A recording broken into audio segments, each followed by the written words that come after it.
In this video, I went through my back catalog and found 25 different examples of applying the law of sines. We're going to work on how to find the missing parts of a triangle when given angle, angle, side, as well as angle, side, angle. And then probably the most important one is going to be the ambiguous case, how to determine when you have the ambiguous case, how to find the missing parts of one or two triangles, as well as how to determine when there are no triangles with the information you are given.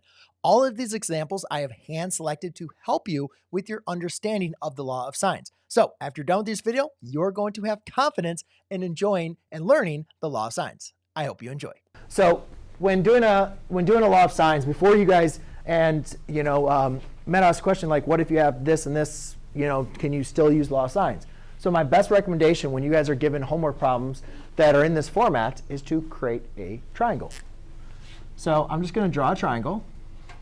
It doesn't need to be anything special, all right? But just remember it's going to be an oblique triangle. And I don't really know what exactly the triangle looks like. If you guys remember, I showed you two triangles, right? I graphed that kind of skinny one, and then I graphed one that looks like this, right? In reality, your oblique triangle can look like one of those two types of triangles. I just always like to graph a triangle looking like this. But once we put in the angles, we might realize that it should look like the other triangle. All right. Anyway, so we know A is 36 degrees. And we have B, which is 48 degrees. And then we know A is 8. So when using the law of sines, what we have to do is we have to have a proportion. Now, if you guys remember, when we were doing the law of sines, we had A over sine of A, B over sine of B, C over sine of C. So we at least have to have a ratio of a side length and an angle. Do we have a ratio of any side length and its angle? Yeah, we have A, and so we have we have A over sine of A. Now, can we equate that to any other ratio? Well, the only other information we're given is the angle B, right? So B over sine of B. So that's why I said you cannot do angle, side, angle, or side, angle, side. Because for those types of triangles, you don't have a ratio, right? To solve these, you have to have a ratio equal to another ratio. Because when you have a ratio equal to another ratio, you have a proportion, and we can solve a proportion. Now, we don't have anything for C, do we? We don't need to do anything with C. We only need a ratio equal to another ratio. You don't need all three of them. We're just doing two at a time. So now you just plug in your information. 8 over the sine of 36 equals B over the sine of 48. Now, again, as I mentioned, I'm going to be solving these kind of a little bit quickly. I'm just going to solve for B. You could do cross multiplication. You could multiply by sine of 48 on both sides. Either way, you get B equals the sine of 48 degrees all over, sine of 48 times 8 all over the sine of 36. OK? As I mentioned, guys, I'm just not going to be showing my steps because I want to get through these problems. So I don't want to be spending time multiplying both sides. Hopefully, you guys understand how I got to that. Solve for B. Basically, cross multiplied and solve for B. So therefore, I just go on my calculator, make sure your mode is in degrees. And then you just do 8 times the sine of 48. And then divide that by the sine of 36. And I get 10.114. For these problems, we're going to round to the 10th. Or if the problem is rounded to a different decimal, see here, these are rounded to the whole number, correct? So unless it tells you otherwise, always round it to the significant digit of the problem. Since there's no decimals here, we're going to round to the nearest whole number unless it tells you otherwise. So this one is going to be approximate. B is approximate 10. OK? So again, just make sure you're careful with the problems. They might have you rounding to different digits. However, if they don't use any decimals, or actually, let me just look at this problem. What do they even say?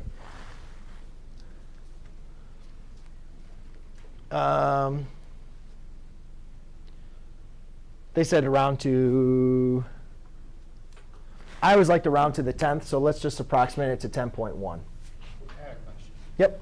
So when the whole interior of a triangle adds up to 180 degrees, right? So could you find the angle of C by just, because that's what I did, but I got like 96, and then you said you have to change the look of your triangle because.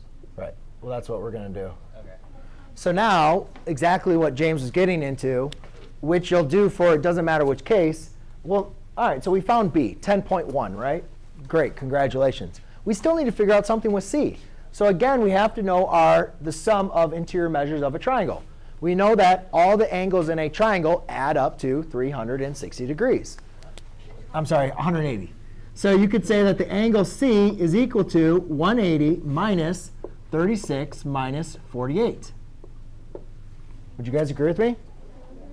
So what was it, 96? So we could say C equals 96 degrees. So yes, is my triangle perfectly written for this problem? No, that should be like an obtuse triangle, right? It should probably look something like this. Yeah. Right?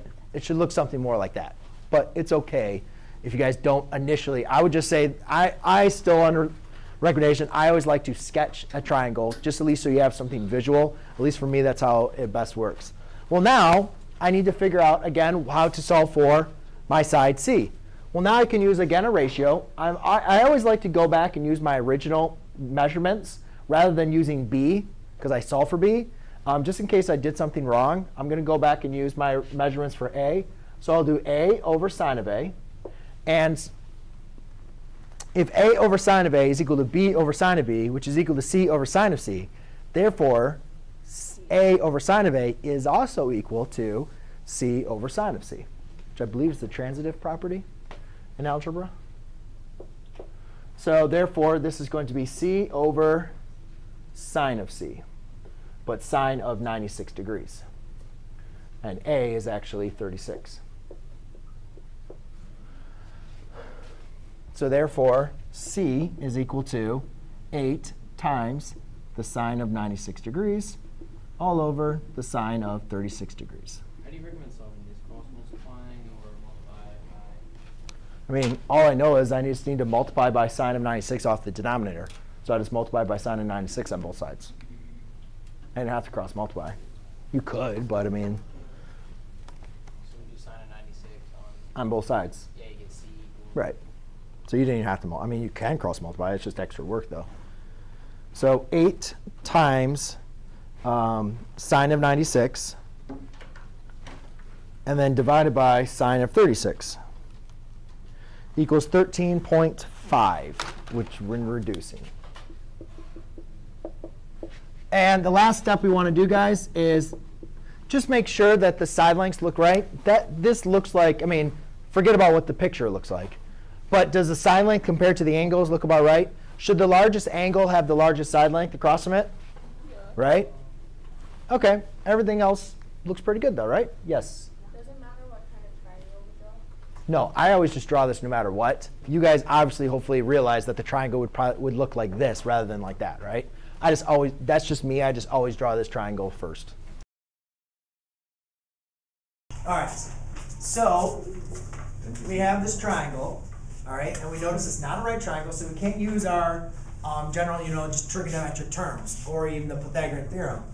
We have to now use, our either law of sines or law of cosines. For this problem, we're going to be able to use the law of sines. So here's the way it works. We take a look at this, and we notice that we have 40 degrees, 105 degrees, and C equals 20 degrees. So what I'm going to do is the law of sines, states that the proportion of a side length and this angle are equal to the rest for all the sides. So I'm going to take a look and see, well, what values am I given right now where I can actually find one of the missing values.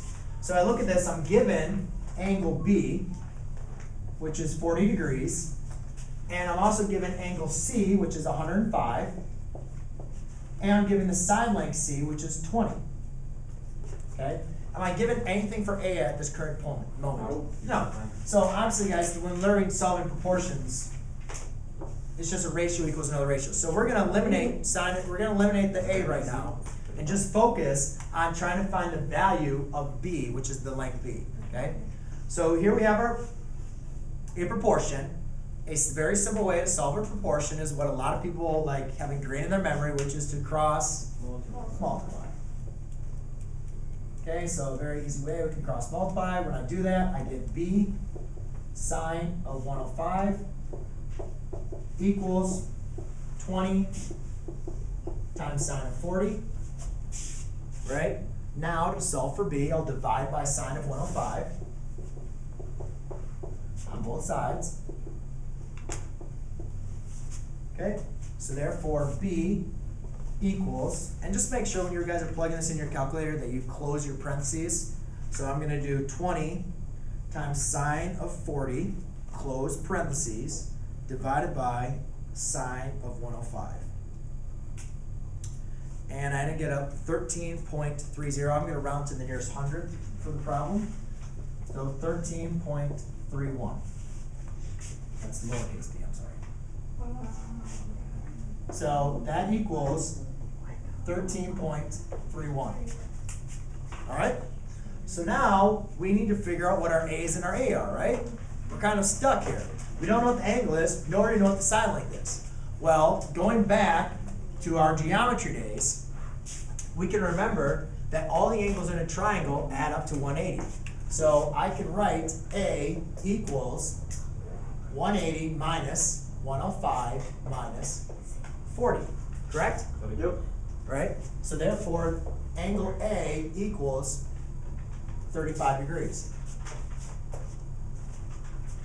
So now, let's go back and use a proportion here. So everybody's got that done? No, not yet. Okay. Yes. So let's go and use a proportion. We have A over sine of 35 degrees is equal to, now we already know everything for B and everything for C, right? We have the angle and the side length for B and the angle and the side length for C. So which proportion do you want to set A equal to? The B or C, it doesn't really matter. We have the angle. Does anybody have a choice? B? You want to do C? Doesn't really matter. It's kind of like on your personality, whatever you really want to do. My advice, though, it usually would be helpful to always do the one that's always kind of given to you, just in case you accidentally made a mistake. Even though you don't have time, you always check your answer. So I would like to always use the one that's been given. So I'll use C, which is 20 over sine of 105. So I'm not going to do the whole cross multiplication for you. I'm just going to write it out how it's going to look. So therefore, this time it's going to be equal A equals 20 sine of 35 divided by sine of 105. All right, I just did the work in my head just to kind of move along. So now you just do the same thing. So 20 times sine of 35, close the parenthesis, divided by sine of 105. And that equals 11.88 as I round it. So I can say A equals 11.88. Here's 35 degrees. I know all the angles add up to 180. Do these side lengths seem reasonable? Right? There's no like 4,000 side length, right? So they seem like they'd be reasonable to look for an answer. So therefore, that's it. That's all you guys had to do. So for this problem, it says to use the law of sines, right? So we got to use the law of sines to do this. So the first thing I always want to do whenever I'm going to be working on these types of problems, very nice checkerboard. So before I'm going to be doing this, what I want to do is just draw a triangle that would kind of mimic what this looks like. So looks like I have two acute angles. So I'll draw something like this, and I'll say here's A, here's B. A is 55 degrees. B is going to be 42 degrees. C, I don't know what it is, but I know what the length is. So it says use the law of sines. Well, the law of sines, as we remember it, is A over sine of A equals B over sine of B equals C over sine of C, as lowercase a, b, and c are the side lengths of your triangle, and uppercase a, b, and c are your angles. Now, to do this, we have to have a proportion with at least 3 of our values and find for one. Well, I have to have at least the angle and its opposing side, which would be here's A, here's little b, and here's little c, right? Because your side length is always opposing of your angle. So the problem that comes in here, Cindy, is I don't have an angle and its opposing side length. Angle, no opposing side length. I have the opposing side length, and then I don't have the angle. So I can't apply the law of sines as this problem is. However, I can use a little intuitive sense and look at it and say, well, I am given two angles of my triangle, so I can figure out what the side length of C is, or I'm sorry, the angle of C, right?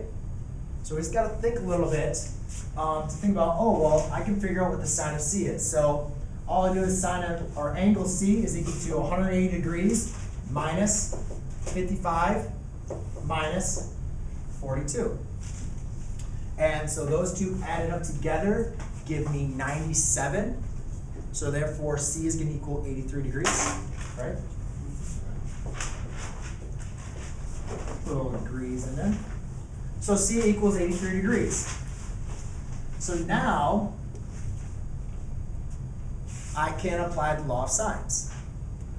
So I'm actually going to do it twice. So since I have these two and I have both of these angles, I'm just going to set it up. I'll say, instead of 3/4, I'm just going to convert it to a decimal. All right, it's pretty easy to convert 3/4 to a decimal. So I'll just use it as a decimal because I'm going to be primarily using my calculator. Sine of 83 equals A over sine of 55. And let's do that again. 0.75 over sine of 83 equals B over sine of 42. So I'm going to do both these problems, one for finding A, one for finding B. So the next thing to remember is cross multiply. So when I cross multiply and then isolate my variable, I'll have, I'm going to just kind of skip a couple steps, right? Because I've kind of shown this before. Is that okay? So cross multiply, I'll get A equals these two multiplied by each other. So 0.75 times sine of 55. And then when I have to isolate this variable A, I'm going to have to divide by sine of 83. Okay? So A equals. And then this one, when I solve for B, I'll have 0.75 times sine of 42 divided by sine of 83. So let's just use our handy dandy calculator. 0.75 times sine of 55 divided by sine of 83. Here I get 0.61, and I'll round to the hundredth.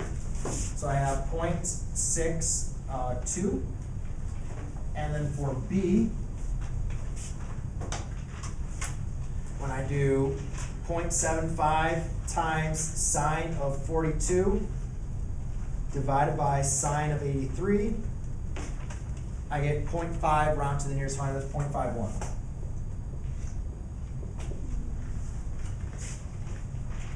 So therefore, B equals 0.51, A equals 0.62. I double check, make sure all my angles add up to 180, which they do. And then I take a look at my side lengths, and do my side lengths kind of make sense? Do they kind of make sense? Yeah. Yeah, they should, right? Here's my largest angle, produces the largest side, which obviously makes sense. This one produces the largest side than that one, right? Because of the angle, it's going to project the large side. So therefore, that's how we do that problem. So in case you can see that we have one missing angle and we have two missing sides. All right. Now, unfortunately, we can't apply Pythagorean theorem or trigonometric property because we don't have a right angle, right? We have an oblique triangle. So one thing that we're going to use is what we call the law of sines. Now, to use the law of sines, though, we have to have a ratio, which I'll explain in just a second. But one of the first things I want you guys to look at, too, when we talk about geometry, my geometry students a lot of times are still forgetful because they're just learning it as far as the sum of all the angles in a triangle, which Megan add up to 180, right? So in this case, you guys can see, well, I can fairly easily find the angle B, right? Find the measure of angle B? It's 108 degrees. What? B. B, yeah, okay. Well, I'm just going to set up an equation just so you guys can see. Right? Right, so, well, we don't always necessarily, let's just go through. I mean, obviously this triangle, yeah, you can see 108, that's not going to be at an acute angle, right? So the triangle is a little bit off, right? I'm cute. And so I'll show you what you can look at. But if I go ahead and add these up too, this is going to be 72 degrees plus b equals 180 degrees, right? Subtract 72 degrees, subtract 72 degrees, b equals 108 degrees. So yeah, you can say, oh, well, that's not really correct. So, you know, if you wanted to redraw the triangle because it doesn't make sense, maybe you do something like that. Okay, I didn't know what the triangle looked like. I'm just giving the information. I just drew a triangle and I was just provided the information. So that's what I plugged in. So that's fine. We can go ahead and now just label everything like that. Okay, but now we at least know, okay, so now we have a, now what we have is we have a obtuse oblique triangle. And what we want to do is, well, how are we going to find these side lengths if we can't use Pythagorean theorem? So, or our trigonometric identity. So one of the things that we're going to use is what we call the law of sines. And the law of sines can be simply written as proportions of the side length A divided by the sine of the angle A. And that's equal to the ratio of the side length B over the sine of B, which is also equal to the side length C over the sine of C. Now, when solving one of these, you only need a proportion. We don't solve when we have two equation signs. So all I want you guys to understand is the ratio between the side length and the sine of its angle is equivalent for all the angles and their side lengths. All right? However, to solve using law of sines, we only need one. All right? So in this case, here's what we have, right? So now, when you're looking into solving the law of sines, you got to make sure you have a ratio, or at least a ratio that is solved. In this case, we have, bless you, in this case, you can see that B, which is 108 degrees. You can see that we have B, 108 degrees, and its side length, right? So we have a ratio. We have one of these ratios. So now I can use that to solve. So I say B, which is 27.5, over the sine of 108. All right? Now, we know angle A and angle C, but we need to be able to solve for A and C. So it doesn't matter which one you want to do first. Caroline, what would you like to solve for first, A or C? C, OK. So then I'll set this equal to C. And then I'll say C, we don't know the length of C, but we do know the sine of the angle C, which will be the sine of 48 degrees. Now, finally, since you guys have done proportions in Algebra 1 and Algebra 2, you guys can go back to cross multiplication. So many of you remember, oh, multiplying fractions, cross multiply. No. We only use cross multiplication.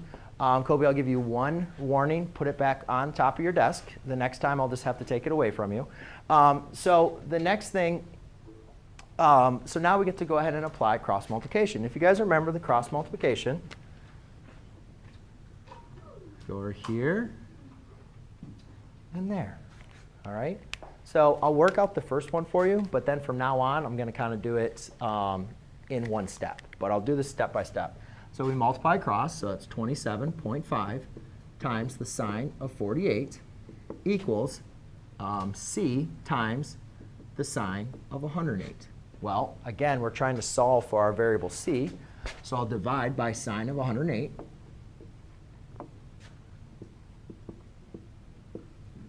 All right?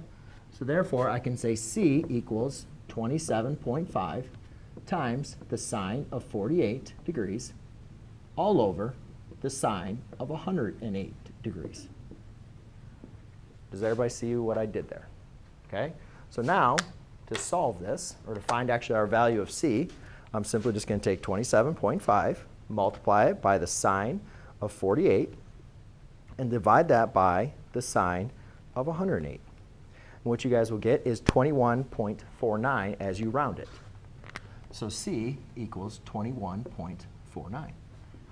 Okay? And always make sure, guys, when you're plugging those values in, you know, sometimes you might accidentally have your calculator in radians, or you accidentally typed in the wrong number, and you might get a value that's not going to make sense, right? If you had a side length that was like 2,000, you know you did something wrong, right? But does this look like that would fit for that triangle? Yes? Yes, it does. So that one's 21.49, and now we need to solve for A. So to do for A, I'm going to do the exact same thing. we already know what b is. I'll just take our a. So a, we don't know the side length a, but we do know the sine of a, which is 24 degrees. Okay, so now I'll do cross multiplication again for the other side.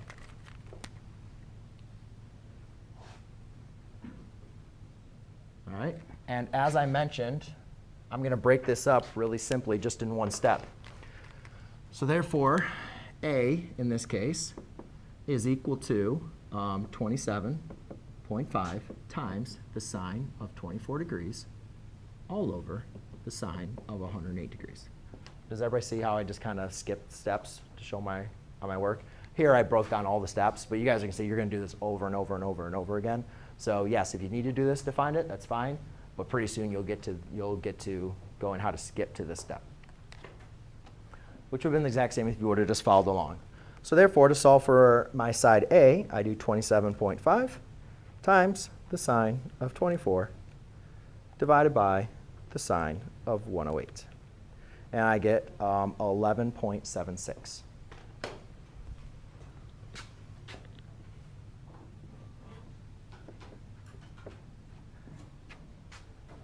Okay, and that's it. Got any questions, Chris? Okay.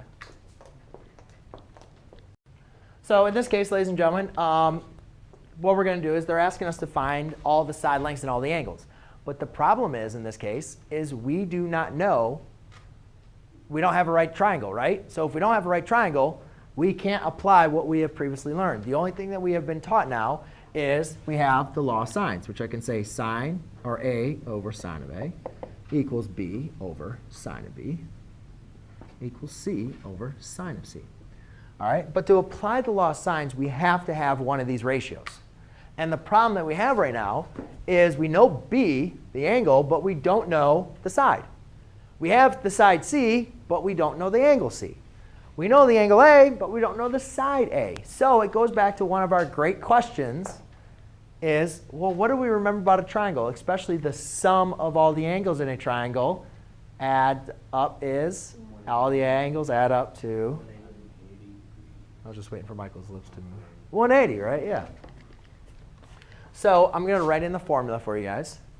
But you can say 98 degrees plus 16 degrees, right, which would be 114, plus angle C equals 180.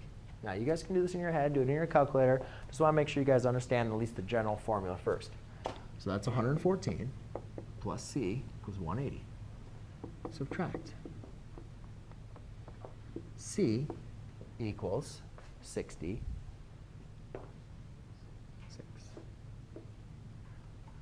So guess what? Now I have 66. Cool. Okay. So now once I have 66, I now have a ratio. And whenever you see a ratio, for the rest of this chapter, whenever you see a ratio, then you now know you can apply the law of sines. So my ratio is my side length for C, which is 8.4, over,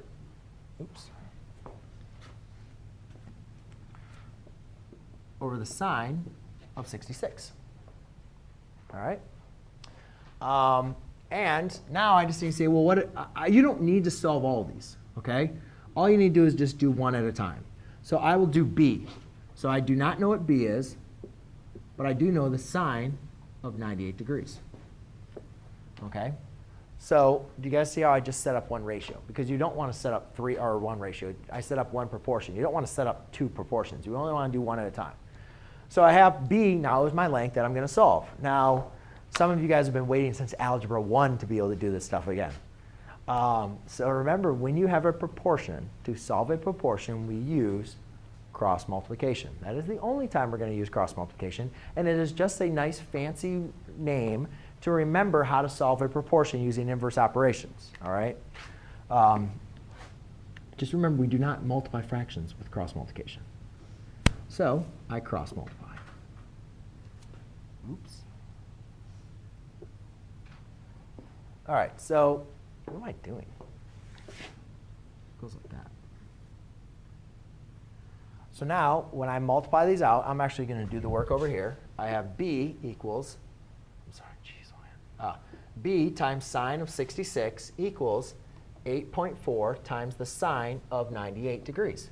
But remember, I need to solve for b. So I'll divide by the sine of 66 on both sides.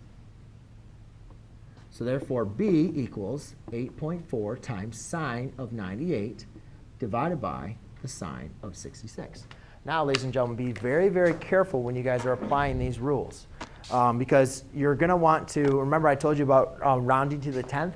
You don't want to round anything till the very last step. So do not round when you're plugging numbers into your calculator. If you're using a TI or a scientific that you can use the answer feature, please use the answer feature in the book. Yes? At the end of the problem. Okay? Do not round during the problem. Okay? Because your answers will vary if you round during the problem. And what my example is, what I'm saying is, I'm going to multiply 8.4 times the sine of 98. Okay, that gives me a number with the big decimals. I'm not going to round that and then divide it by sine of 66. I'm going to take that complete answer and divide it by the sine of 66. That now gives me 9.11 rounded to the 100th.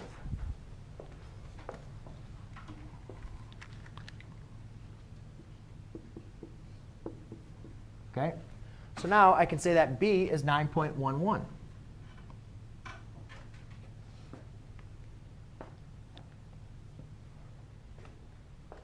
Okay, make sense? Cool. All right, so now let's go and look at what 98 is going to be. So now I can do the same proportion, but now I know what b is right there. You're right, 9.11. So now let's go ahead and figure out what a is. So I set a over the sine of a, which is 16 degrees. So again, I just do the same thing. Cross multiply. All right, but in this case, guys, I'm not going to show you all the steps because it really is just redundant. All right, I'm not going to do this every single time because once you guys do this enough times, you'll be able to see you can do this much quicker. So in reality, what b, though, we now know what b is, or we know what, b is now 9.11. Okay? So now I can solve this. And by solving this, what I have is a equals 9.11 times the sine of 16 degrees all over the sine of 98 degrees. Does everybody see how I got to that? I pretty much did the exact same cross multiplying. I just didn't show you all my work. Okay? So I still cross multiplied and then I divided, but I gave into that. Yes? The thing I'm confused about is when you do the cross multiplying like on B, and then on the bottom left it was sine 98, and then when you multiplied it got to sine 66. I don't understand. No. It's this, right? Do you understand that? So then I divided by sine of 66 on both sides. And that goes to 1. It's b times sine of 66, right? Because you cross multiply b times sine of 66. And then you divide by the sine of 66 on both sides. And that's what I did exactly here. This is a times sine of 98, right? A times sine of 98. So what I had is a times sine of 98, and I divided on both sides. So now I go ahead and type this in my calculator, 9.11 times the sine of 16 divided by the sine of 98. And I get a equals 2.54.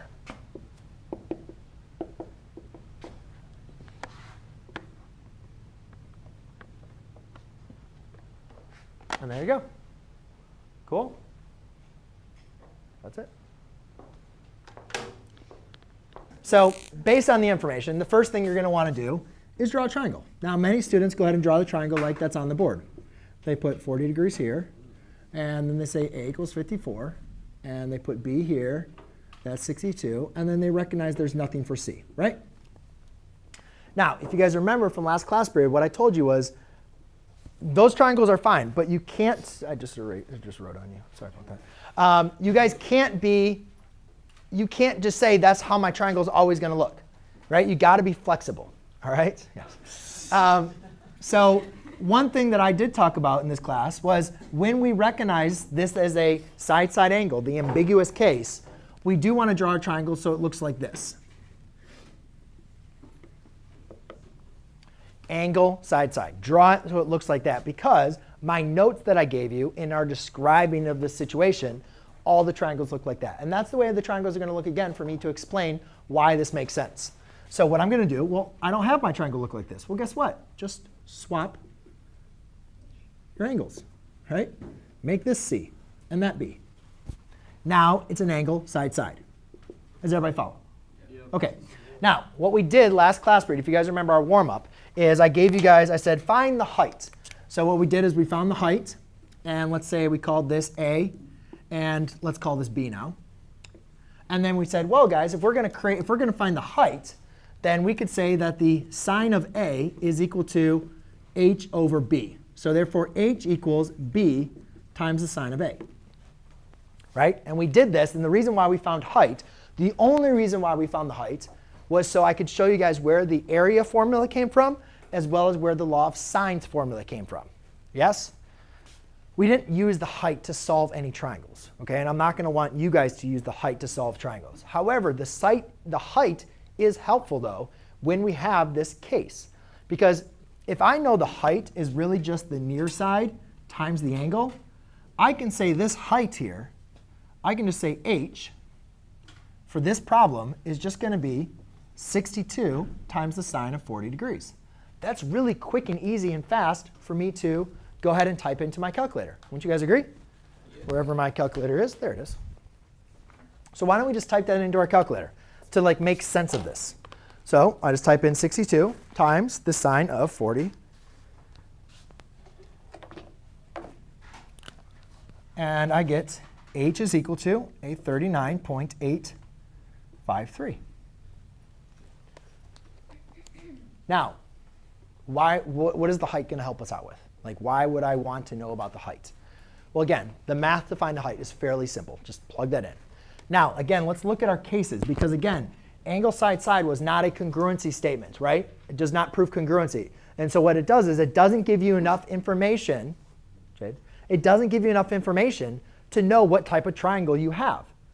It does not provide enough information. That's why it's ambiguous. It could give you no triangle at all, one triangle, or two triangles. So let's kind of make sense again. Let's redraw these triangles and make sense of these three cases. So here's A. We know A is 40 degrees. Here's 62. We know that the height is 39. Now, let's just say for fun that A was 15. Now, again, guys, remember, this can be extended as far as it wants. We have no idea how big angle C is or how long side length C is. Correct? We have no idea. This side length, we know these are all fixed.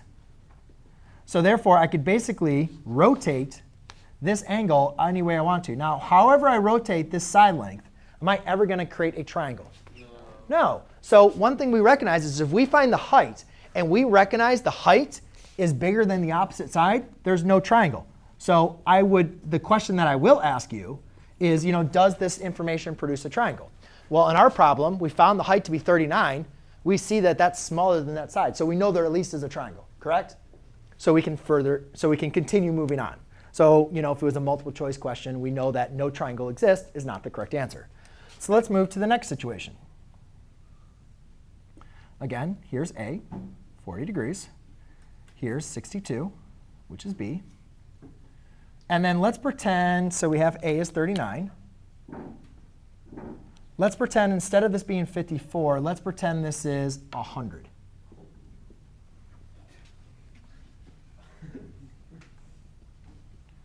Now again, let's look at if we were to rotate this. However I rotate it, now again, we don't know how long this side length C is, right? So we could extend this as far as I want. So as I rotate it this way, does it make a triangle? No. But if I rotate it this way, you guys can see I can create a triangle, right? Because we have no idea what C or C is. So therefore, the idea is if we find our height, that makes it no triangle. That's fine. If we compare this side is obviously bigger than the height, we know that the triangle exists. But if this is larger than the other side, we know only one triangle exists. So therefore, if this side is less than that, then therefore we know that two triangles exist. And again, let's kind of make sense of that one real quick. So again, going back to the same case, here's A, 40 degrees. Here's B, 62. And then this one, let's do this example we have, 54. And this is 39. Right? 39. So now, as I rotate this triangle,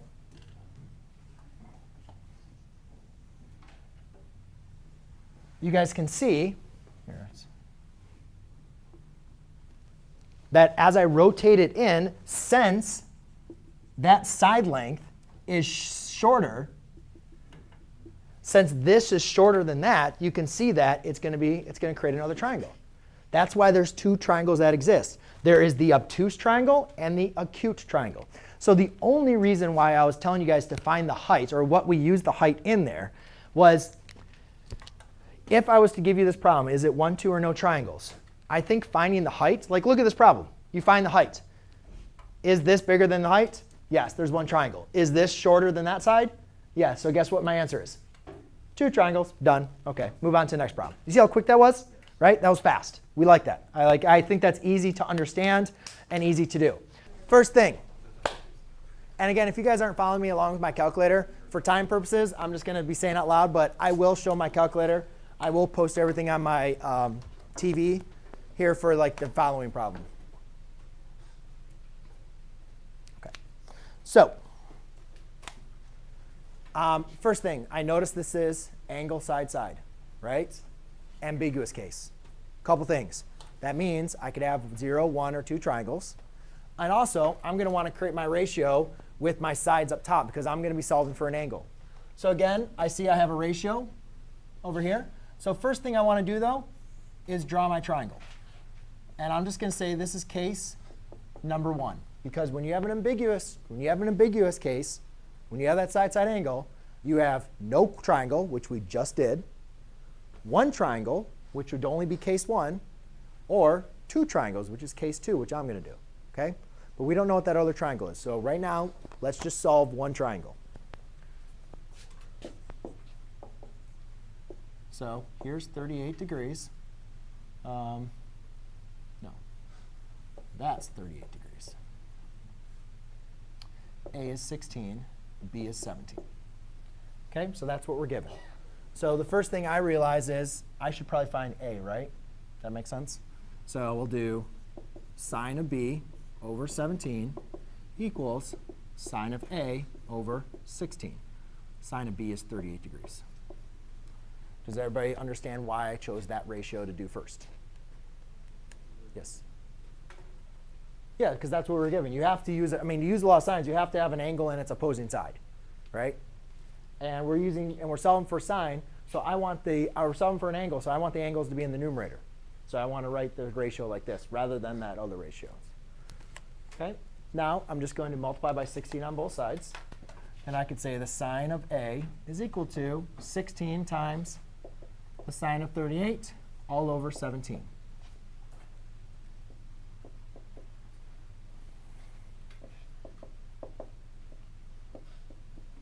Now, you could type it in separately, or you could type it in all together. Let's go and figure this out. So I'm going to do sine inverse. I'm going to type it in all together. 16 times the sine of 38. You just got to be careful with your parentheses. Divided by 17. And I get A is approximately 35.412, rounding to the nearest hundredth. Right? But now, here's where students are going to make mistakes. 2 parts. First part, students use the wrong formula or plug in the wrong answers. Okay? That's usually one of the main important things is they use the wrong formula and plug things in. Number 2, they evaluate incorrectly. They don't use their parentheses correctly. So again, guys, if you want to just do order of operations in yourself, do them. 16 times sine of 38. Take that answer. Divide it by 17. Then take the inverse. You can type them all on your calculator, but guess what? That's where people make mistakes. So I would recommend just doing it step by step if you want to. Then the third type where people make mistakes is I'm asking for my answers to be rounded. That is correct. But we don't use rounded answers in other computations. I need to figure out what c is. So to find c, all I need to do is take 180 minus b minus a, and that gives me c, correct? But I don't want to use my rounded answer. I got to use the full answer. So your two options are, you could either use the whole answer that's provided in your calculator, which is 35.41593. Or you could store it in your calculator, hit store, and save this as alpha a, which again, I'll show back on my computer here in a second. Then what I would type in is angle C is equal to 180 degrees minus B minus A. But instead of typing in all of what A is, I'm just going to use the stored A. So I do 180 degrees minus B, which is 38 degrees,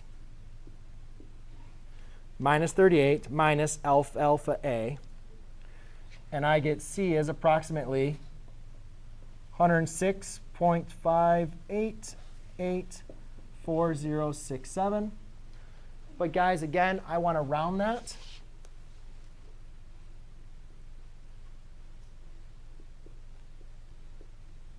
OK?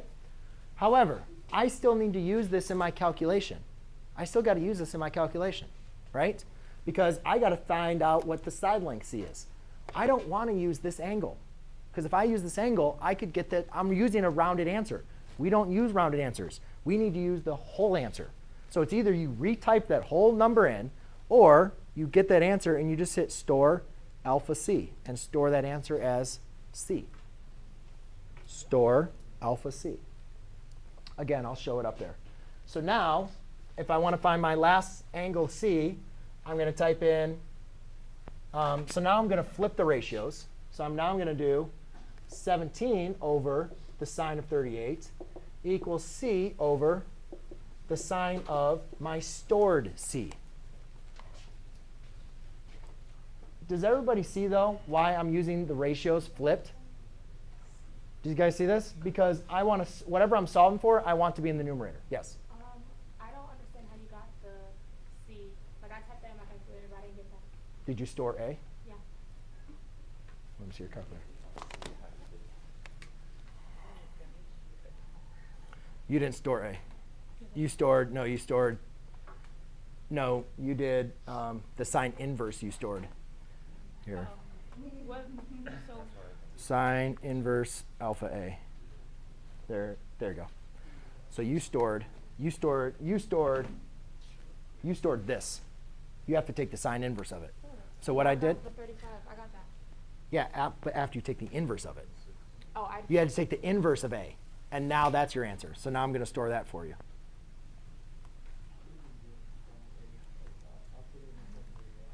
There you go. Now A is stored. You had the decimal, which you had sine of A as stored.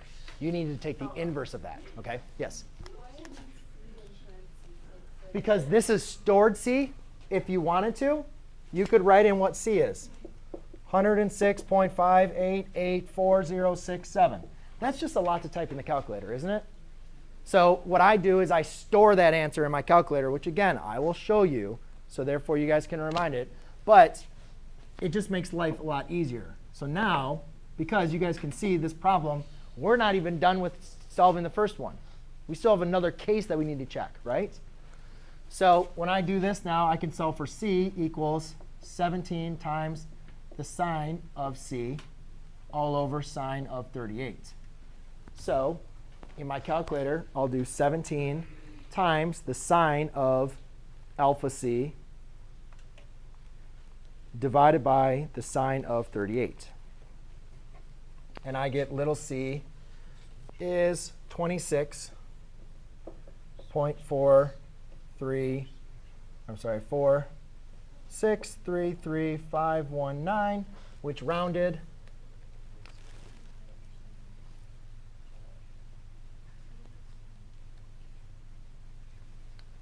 OK? Now, yes?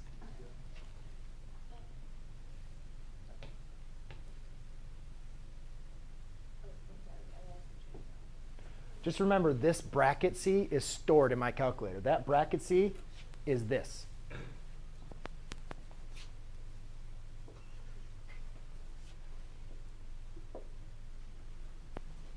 Okay? Maybe that makes a little bit more sense. Bracket C is that stored answer in my calculator. Okay? Instead of typing it all out, I'm just using that C. Okay? Now, we need to check for our other case. We have one triangle, but this is really important. We need to check for our other case. So I'm going to redo. I'm going to say, all right, well, that was case number 1. Let's do case number 2. On case number 2, the triangle could look a little bit differently, but I'll just draw the same triangle. Josh. So, Dane, yeah, not what you should be doing right now. Not at all. So if you guys go and take a look at this triangle, we figured out in the first case, A, we found A to be 35.4. Was that really the answer? 1, 1, 2. Oh, 1, 2. I wrote that wrong. But that's what we found the answer to be, right? Now, what we want to do is see, is there another A? Is there another A2? So what we're going to do to figure that out, is there another case, I'm going to do 180 degrees minus A.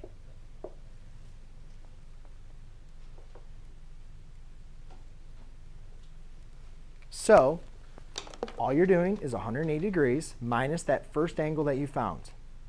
And you get 144.5884067. Guys, is it possible for this to also be my A? Could I have 144 here, 0.589?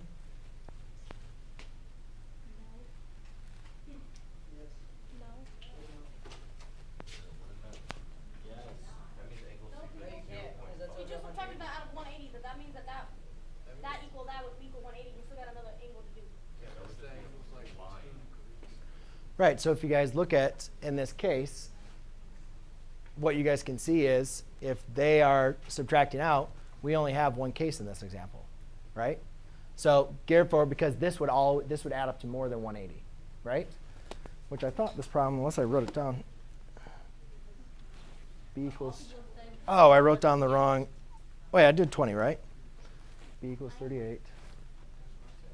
Crap, I wrote down the wrong answer. No wonder. I didn't do number 20, no wonder. I did number 19. You guys didn't say anything. But anyways, you guys can see that this only has one case, right? What we're going to do is, remember I talked to you guys previously, we've been just working on law of signs with one solution. And then there's the case when you had no solutions. Now we're going to look at the case where we're going to have two solutions. So the important thing when we look at when we're going to have two solutions is, one, we have to have a part where we can be using our law of signs to work on this. And the one thing about working with law of signs is we have to have two sides and an opposing angle. That opposing angle, it means that it's just opposite of one of our side lengths. All right? So looking up here, I have A, and B. Now for it to be two solutions, my angle that I'm being given has to be acute. All right? So we're going to be looking only at an acute angle. And the next thing is, that opposing side, A, has to be between the height and our other side length, B. All right? So first of all, how do we figure out what H is? Well, remember, guys, if you need to figure out what H is, H is going to be your direct line down for your height. To figure out the side of H, if you're given A, it simply is just going to be sine of A equals your opposite over your hypotenuse. Right? And if I want to figure out what H is, I'd multiply by B on both sides. And what I'd get is H equals B times sine of A. So let's say we have a problem. I give my angle, which is 20.5, which I know is acute, right? So let's go and figure out what our H is. So all I simply need to do is take B, which is 31. So take 31 times the sine of 20.5. And I end up getting 10.85. So I could say h equals 10.85. And then I look at that. Can I rewrite this with a being in the middle? 10.35 is less than 12, which is less than 31, right? So therefore, this has two solutions. Now, so this has two solutions. Now, why does this have two solutions? Well, the important thing you guys to understand, and I didn't really draw a good picture here. Let's kind of draw this A look like this.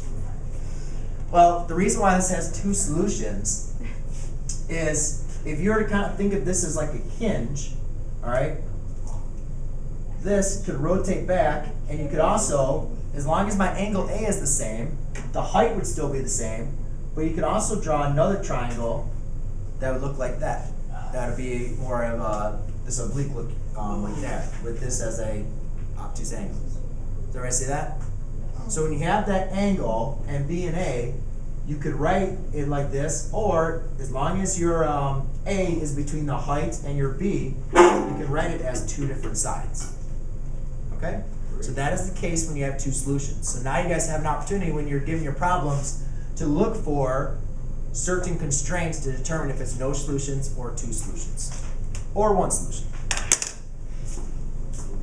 So again, as I kind of mentioned in this class, draw your triangle. Just be careful, guys, when you draw your triangle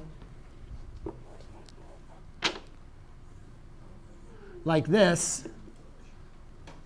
Here's 32 degrees, and here's 16.5. If you do it like this, when you draw your height, you won't be able to do anything with the right triangle. You don't have enough information here to find the height. You can't find the height. You don't have enough information. So what you need to do then is put B here and 12.75 here. So therefore, you would change this to C. Now you have an angle and a side of a right triangle. Now you can find for the missing height. Okay?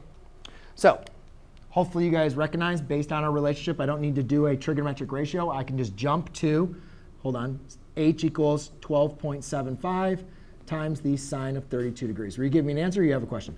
Question. OK. So knowing that that is a 90-degree angle, can't you subtract it and get that to 58, then times that by 2 to get 116? Where are you getting 58? Oh, you're saying that's 58? And then you subtract that from 180 and get that. No, no. But if you're subtracting this, you're saying this is 58. OK, then where are you going to go? Well, it's a bisector. It's not a bisector. That's what you told us. No, I didn't. No, I said it's not a bisector. It's not a bisector. I said it's a perpendicular line. That's all we know. You don't know it's a bisector, so you got to be careful with that, OK? The same thing. A lot of people say, oh, this is a perpendicular bisector. No, it's not. We don't know it's a perpendicular bisector, right? It's just a perpendicular line, OK? Because again, yes, this triangle looks like an equilateral, right? So, and that's just my natural drawing of a triangle. But again, like, the triangle could look like this, or like this. Like, you wouldn't say that's a bisector, right? So it just happens to be how I draw my triangles. So h is what? 8.74. I got 6.756. Uh-oh. Uh-oh. It doesn't matter. What do you mean it doesn't matter? You find out if it's one or two triangles. It does. But if it's 8, it's still. OK, well, which, I mean, well, 6.7. Yeah. okay. 6.753. Oh, OK. OK, then again, guys, we can compare this. We see that this length is larger than the height. But since it's also larger than my other length, then I know that there's going to be one triangle exist. Right? Now, let's say you're taking a test, and you're like, I totally forgot what I need to do, because I was playing on my phone when Mr. McLogan was teaching this, and I completely forgot everything. Right? So here's another thing you guys can do. We have enough information to do the law of sines, don't we? Yes? We have enough information to do the law of sines. So let's set up the law of sines. It doesn't, if we're doing the law of sines, we're going to find an angle. So therefore, I can do sine of b over 12.75. Notice how I inverted them. Is equal to the sine of 32 degrees all over 16.5.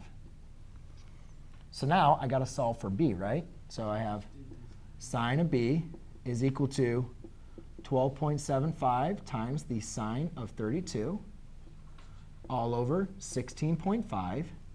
And then b equals the sine inverse of all of this. Now, you do not need to write all of this out. I am just writing this so you guys know what to type into your calculator. But that is what you type into your calculator. Now, when you type that into your calculator, you get, I'm going to calculate this because I'm so hard to like here. So I'll do 12.75 times the sine of 32. Close your parentheses. Be careful with that, right? Yeah. Divided by 16.5. I'm getting, oops, and then you got to take the sine inverse, right? Second answer. I'm getting 24.172. Anybody second that? Yeah. Okay. Now that's degrees. So that means this angle is 24 degrees, right? Now, if there was a secondary triangle, right? If there was another triangle, then here's B. B2 would have to be obtuse, right? If this does exist, there would be another triangle, but it would have to be obtuse, correct? Yes? So how do we figure out what B2 would be? So what you do is you take this is B.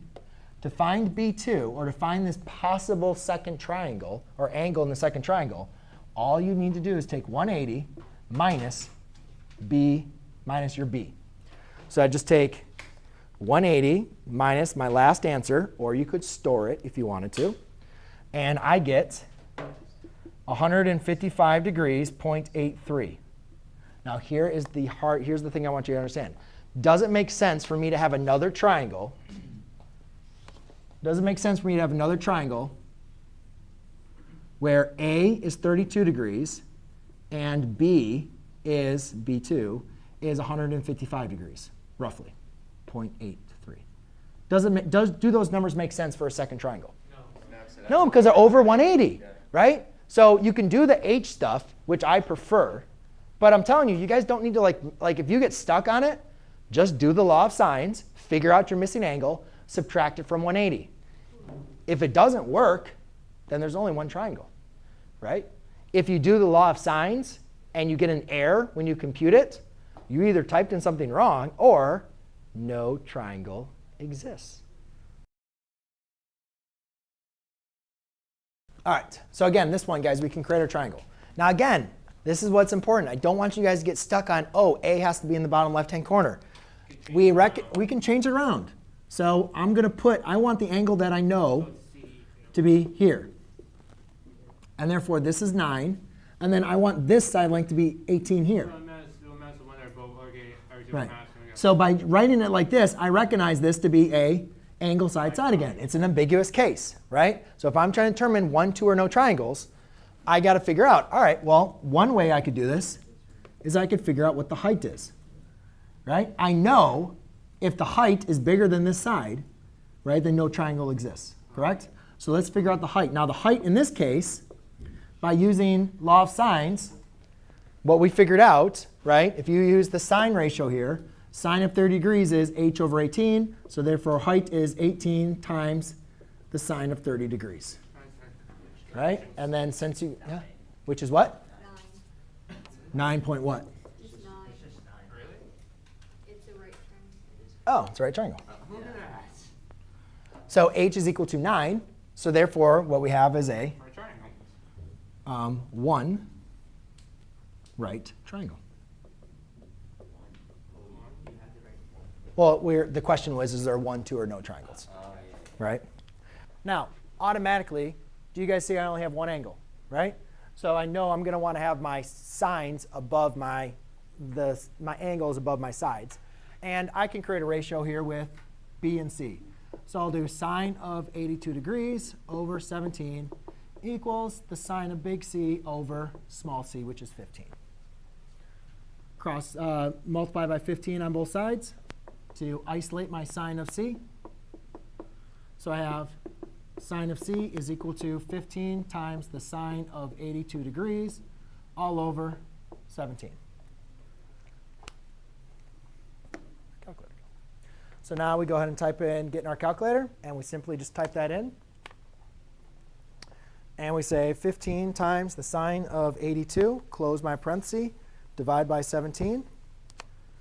And again, I get sine of c is equal to 0.873765943. But we don't need to write all that in. You can just keep that in your calculator and just do sine inverse of your last answer. And I get c equals sine inverse of my answer. And I get 60.9 rounded. OK? So that's case 1. If I want to do case 2, what I do is subtract 180. So I could say C2 is going to equal 180 minus C. So I just do 180 minus my last answer, and I get 119.11101. OK, so is it possible for me to have 2 answers for C? Well, if my original angle was 82, I could have 82 and 60 and find an angle B, right, or an angle A, right? Yes? But is it possible for my 2 angles of my triangle to be 82 and 119? No, because now that's over 180, right? So in this problem, I only have to do the one case. I don't have to do the second case. Does that kind of make sense? OK? So in this case, ladies and gentlemen, what we have is we have a triangle. Now, obviously, guys, you can see that B is like 150 degrees, right? So this doesn't really look like B would be 150 degrees. Well, that's OK, guys. You can have different oblique triangles. OK? You can have an obtuse oblique triangle. All I do is I just created and made it obtuse, right? But just remember, oblique, it is not going to have a right angle. This does not have a right angle. That's 150 degrees now. OK? But again, all we need to make sure when applying the law of sines is that we have a ratio with a side length and an angle, which in this case we do. We know that the side of B is 30 degrees over the sine of 150. Now, the only other information I have is C, right? So I can't do anything with A right now. I can only use C. So the only thing I know about C is its side length, which is 10. And I need to solve for the angle. So again, apply your cross multiplication. So you can say 30 sine of C equals 10 times sine of 150 degrees. Now again, we need to solve for C. Now remember, it's not when you have C though, it's taking the sine of C. So you can't just like divide out a sine or something. That is a function. We can divide by 30. But now I have the sine of C equals 10 sine of 150 degrees over 30. To solve for C, this is a function. To solve for this, we have to now take the inverse of sine.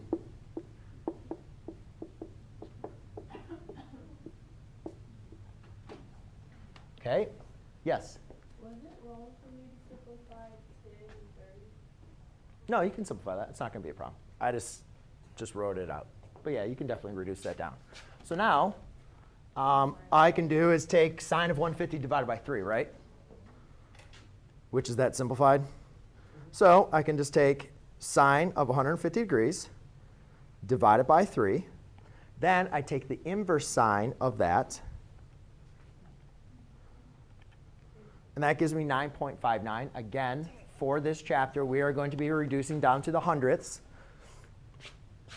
So I'll say C equals 9.60.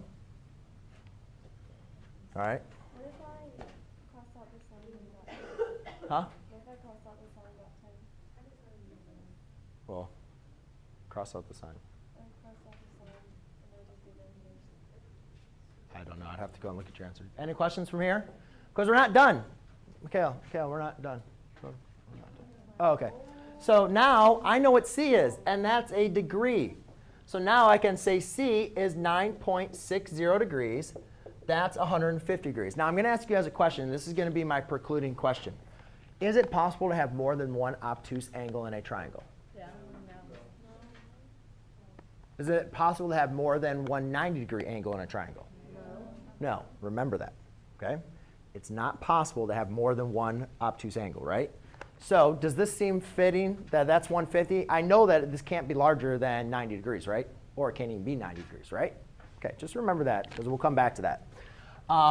So therefore, I have this. Now, is it possible for me to find this value? Yeah. It's really 180 degrees minus 150 minus 9.60 equals angle A, right? So then I'll just take 180 minus 150, which is 130, minus 9.60. And I get 20.4. Okay, so now, can we go ahead and solve for A? Because now I know this information. Can I now set up an equation for A to find the length of A? Yes. And now I can do law of sines on the other side. I already know what C is now. Now I can go and do this for A. So can I erase my C? I'll just do it over here. That's fine. So now I can apply cross multiplication over here. And I'll just make this very simple for you. Again, I'll try to do this very quickly. So A equals 30 times sine of 20.4 divided by the sine of 150. That's me applying cross multiplication for the A's, for this over here.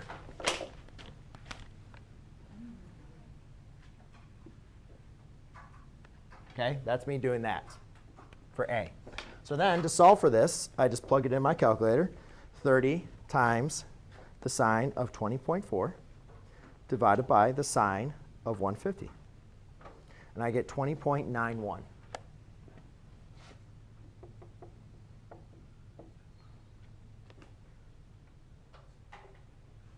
OK? And does that make about sense? Does that feel like right for the triangle? Yeah, very good. All right. So we have the law of sines. A over sine of A equals B over sine of B equals C over sine of C.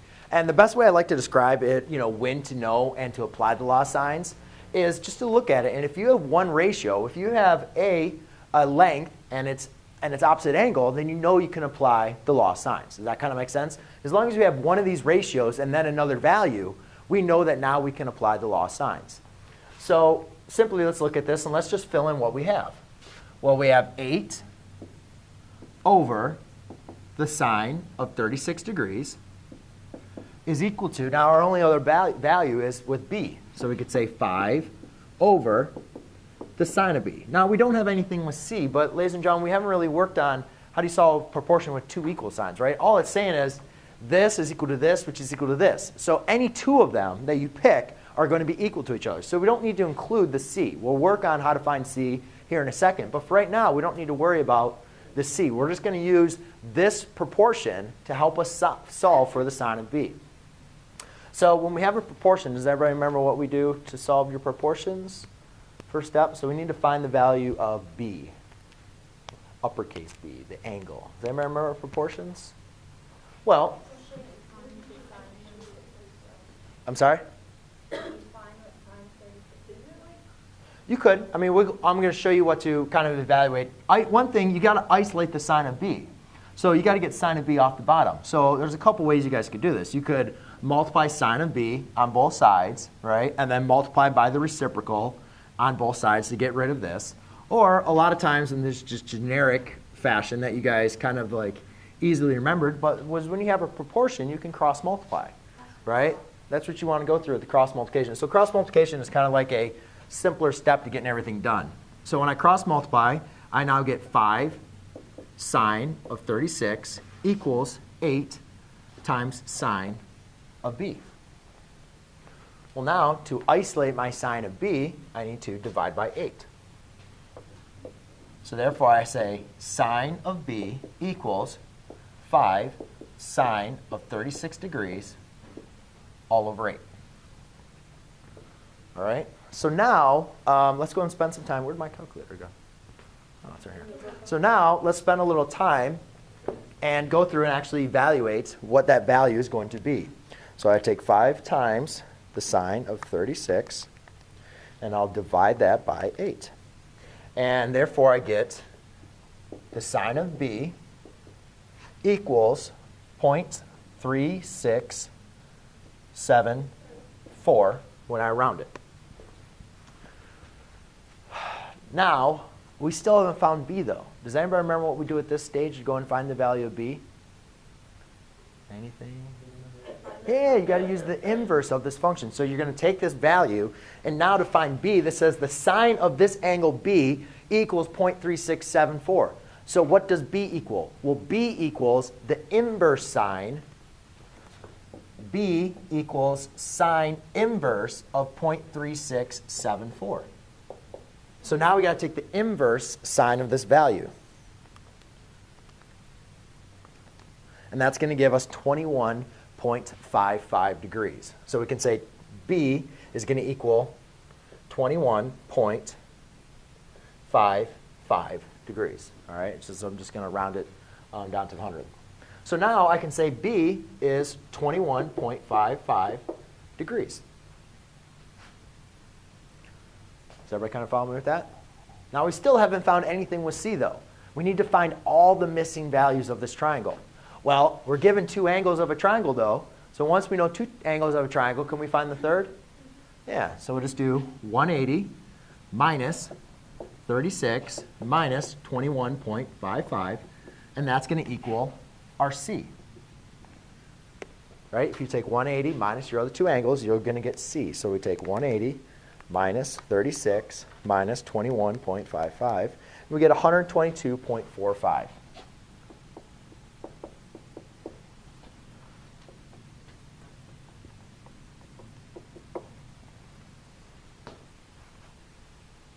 So now we have a ratio, so now we have a value for c. So now we can go back and apply our law of sines. But we need to determine, do I want to use the ratio of a over sine of a or b over sine of b? And it doesn't really matter. I usually always like to make sure that I kind of go back to the one that's the simplest. It looks like a is pretty simple, a over sine of 36. So that's just the one I'm going to apply. But if you want to use your newfound value of b of sine of 21.55 degrees over the value of under the value of 5, then you can do that as well. But we'll just set up here. We'll have 8 over sine of 36 equals c, which I do not know the value of, over the sine of 122.45 degrees. Does everybody see how I just applied now again the same formula to use for here? So now again we can cross multiply, and therefore I get c times sine of 36 equals 8 times sine of 122.45 divided by sine of 36, and therefore I get c equals, so I do 8 times the sine of 122.45 divided by the sine of 36. And I get 11.49 as I round. So we can see c equals 11.49. All right, and then we just kind of look at this, and does that kind of make sense? Is c the largest side length? Does it also have the largest angle? Yeah, right? So everything does kind of fit within the triangle. I'm not getting like 1,087 or 0.43, so the triangle makes sense, right? This is your largest angle, and it produces the largest side. Oh, yeah, only if it asks, because here I'm just evaluating for the sines. So I just plug them in the sines, and that's what c equals. But over here, when I solve for b, I'm not solving for an angle. I'm solving for the sine of b. So to actually find the value of b, I have to take the inverse sine. So yes, when you're trying to find an angle, you're going to have to use the inverse. Okay? And that's it. So here I'm given a triangle, or I'm sorry, not given a triangle yet, but I'm given 2 side lengths and an opposing angle. When I'm given 2 side lengths and an opposing angle, I know I can use my law of sines. So the first thing we're going to do is let's draw a little sketch of what this little triangle is going to look like. So I'll call this angle C, which is 145 degrees. This will be side length C, which is equal to 14. I'll call this B, and this little b is equal to a length of 4. And I'll call this big A, and little a, we do not know. So, excuse me.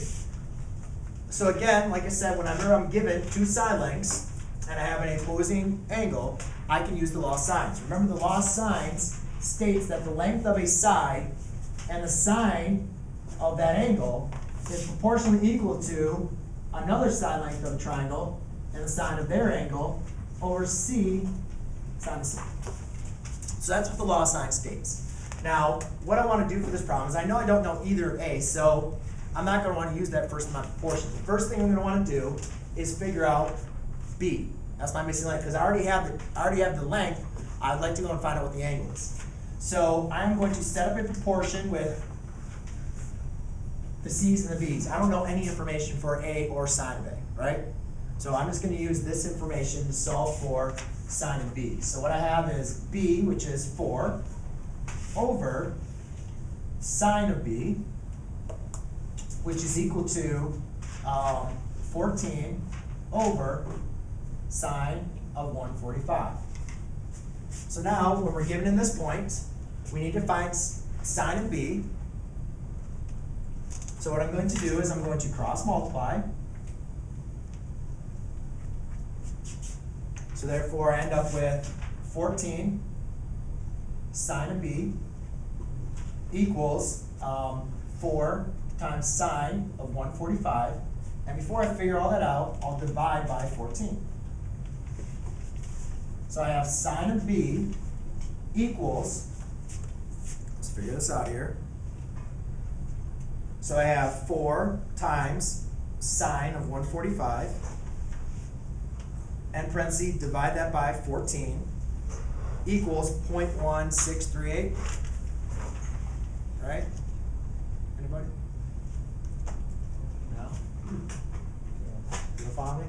So sine is going to equal 0.1638. I'm just going to round this, but I'm going to leave this in my calculator because I don't really want you guys to be approximating. I'd like you to keep this exact answer in your calculator. So, but to show you an example here, just on the board, ladies and gentlemen, it does not say the angle equals 0.1638. It says the sine of the angle equals 0.168. So to find the actual angle, I need to say B equals the inverse sine of 0.1638. And you know, whatever the exact answer is for that. Does that make sense? You're not finding, B does not equal 0.168, the sine of B. So I need to undo the sine. So I need to use the inverse operation of sine, which is inverse sine. So all I'll do is I'll leave my answer here. I'm going to say inverse sine of second answer, which is this is exact answer, provides me with 9.43 when I round it. So B is equal to 9.43 degrees. You know, on the homework quiz, you already gave it the angle. Yeah. Huh? You gave that an angle on the homework Oh, I wrote it in there. That was my mistake. Lucky you guys. So I wasn't supposed to. So here, so you guys lucked out. So now you guys figure this out. So now the next thing you guys need to remember is all the angles in a triangle equals 180, right? Good old geometry. Man, I missed that stuff, right? So we know A, we don't know what A is, plus B is 9.43, plus C is 145 equals 180, right? So all we do is we subtract these from 180. So I have A equals 180 minus 9.43 minus 145. And when I do that, I get 180 minus 9.43 minus 145, 25.57. A equals 25.57. And I'm running out of room. I hope I have some room over here. So now that I know what A is, I can now go back and use my same proportions for law of sines and say, I don't know the sine length of A over sine of 25.57 is equal to, again, I'll use this ratio. So I'll say A over sine of 25.57 is equal to the ratio, I'll use C again, sine of 145. When I cross multiply here, I'm going to get A equals 14 times sine of 25.57 divided by sine of 145. How did I get that? I just did this math with this. For time purposes, I'm going to move forward. So to finalize my answer, I have 14 times sine of 25.57, and then divide that by sine of 145, and I'm equal to 10.53. So A equals 10.53. And therefore now I've found all the missing lengths and angles of my triangle. Any questions about this? No? Does it make sense? Okay? Just fill it in, guys, and just use those ratios that you need. And the big thing is, remember to find that angle. So right now we have A equals 76, A equals 34, and B equals 21. The main important thing I know I can apply the law of sines is because I have a, Kevin, do you remember? How do I know I can use the law of sines with this? There's something that's really important that tells me that the law of sines would be my preferred method to use. Yes? Well, that's going to be an acute angle because it's less than 90, but there's something related with the side and the angle. The ratio. If you guys can remember, look for ratios of the same angle with its side. As long as you can create a ratio, right, then you know you can apply the law of sine. So I'll draw a picture because I like to kind of visualize what this will be. So I'll say that's 72 degrees, that's A, and then smaller case a will be 34. Smaller case, lowercase, that will be B. Oh, it's 76, you're right. Thank you. OK, so now by applying the law of sines, I can create my lovely ratio. So I can say, so remember the law of sines, A over sine of A equals, now I'm going to use the ratio with B, so I'll use B over sine of B. And it doesn't matter. I know sometimes I might have flipped them for you guys. It doesn't matter how you write your ratio, which one is above. It's just a comparison. So therefore, in this case, I have 34 over the sine of 76 degrees equals 21 over the sine of B. All right? So again, now to solve this, we have to go and apply cross multiplication, which I'm working on with my geometry students right now. So we go ahead and cross multiply. And then we solve for B. All right? I'm going to kind of make this a little bit quick. When I solve for B, if you have problems or you don't understand where I got to this point, please ask me, and I'll be more than happy to elaborate. Okay, but when I solve, that's what I want to be getting at. All I did was I cross-multiplied, set the products equal to each other, and then divided by 34 on each side. All right, I'm just trying to move it along, but please stop me if you want me to go through that. Everybody good? Okay. Now, to solve for sine of B, we have to take the inverse. So B equals the sine inverse of 21 sine of 76 all over 34. You mean to solve for like B? Because sine is not multiplying by B. Right? Think about it this way. If I say the sine of 30 degrees, you're not multiplying sine times 30. Sine is a function, right? So what is the sine of 30 degrees? The sine of 30 degrees is equal to 1/2. We don't get that by multiplying 30 degrees by sine. We get that because taking the sine of 30 degrees, which we said represents, the ratio of the angles of the triangle, equals 1/2. So we're not multiplying sine. This is the sine of 30 degrees. So just remember, it's a function of the value. That's what sine, cosine, tangent, they're functions. So, and they're dealing with the ratio of your side lengths of a triangle. So when I have this, I need to use the inverse function. So then simply what I'll do is I'll just take 21 times the sine of 76, make sure I'm in degree form, divide it by 34, And then I'll take the inverse sine of my answer, and I get 36.81.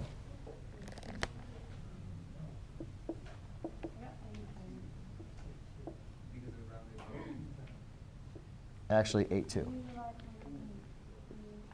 All right, now here's my question, though, that I have an issue with, that I told you guys. Oh, I didn't write this.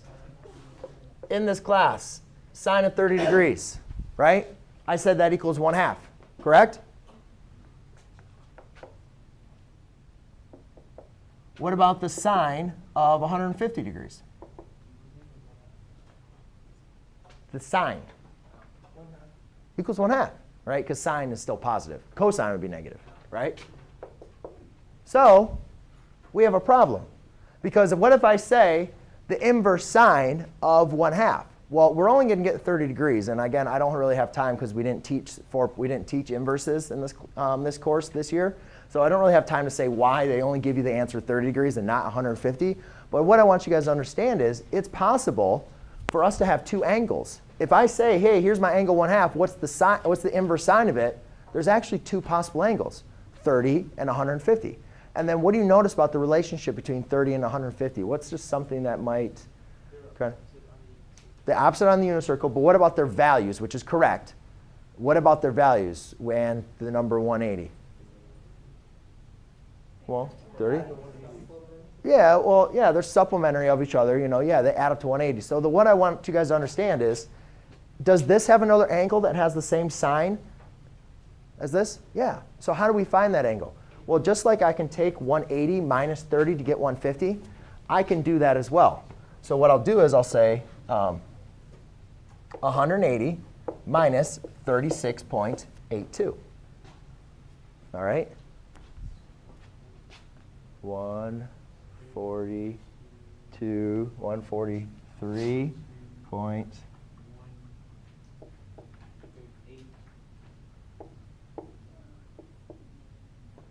Right? I'm assuming if I do all my math correct. OK, so what that means is theta could be 143.18. However, now, so here's what we didn't have time last class for because it was early release. This could be a possible angle, right? This could be our second angle. So it's possible, guys, when you're doing law of sines, that you have a case where there's two different triangles.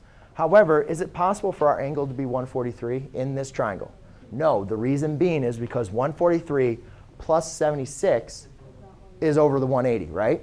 However, I'm going to tell you right now, there are cases where, let's say instead of 76, this is like 26. Then, is it possible for that to be an angle? Yeah. And is it possible for that to be an angle? Yes. So guess what? You have to solve both of them. So you'd have to do it twice. All right? But in this case, we luck out, and 76 is our angle. And therefore, this is going to make it over 180, so we don't need to worry about it. So we solve for b, which is now 36.82. All right, and now we just need to, so now we know 76 and, now we know a and b, so we can find c. So I just do 180 minus 76 minus 36.82. And I get 67.18. And I'll just write that out again. 180 minus 76 degrees minus 36.82 equals c, which is 67.18. Now, again, I can apply my ratios. So I'm going to use the same ratio over here. Now I'm just going to use c. So I do not know what c is, but I know what sine of c is, or sine of my angle c, which is 67.18. Again, I'll cross multiply. And in this case, we have c equals 34 times the sine of 67.18 divided by the sine of 76 degrees. So now I'll just take 34 times the sine of 67.18 and then divide that by the sine of 76. And I get 32.30.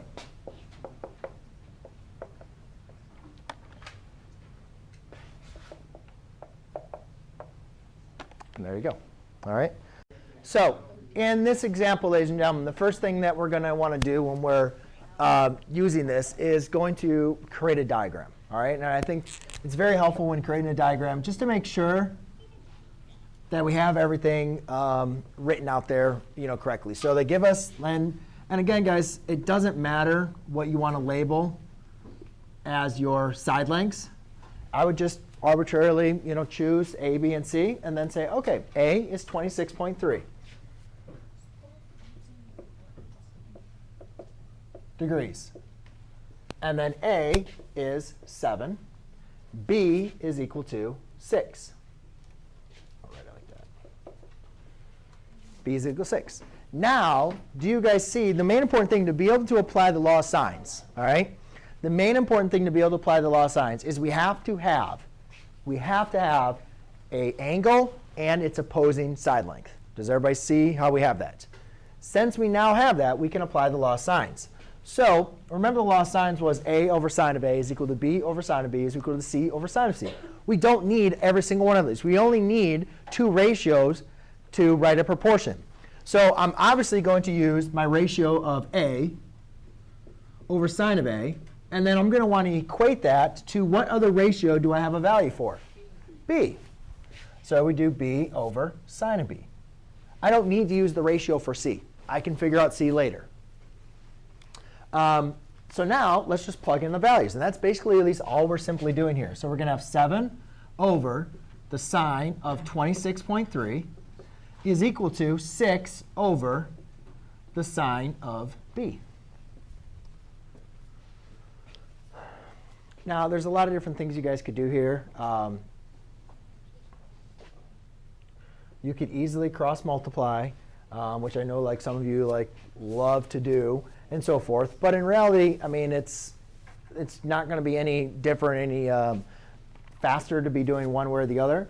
One way I would do is we can always evaluate this. So I can just take 7 divided by, I want to make sure my calculator is in degree mode, since 26.3 is degrees. So I'm going to do divided by the sine of 26.3 degrees, and that's 15.78. Since I'm rounding to the 10th decimal, I'm just going to leave it from here. I'm not going to go to 100, so I'm going to go to the 10th. So therefore, that would be 15.8.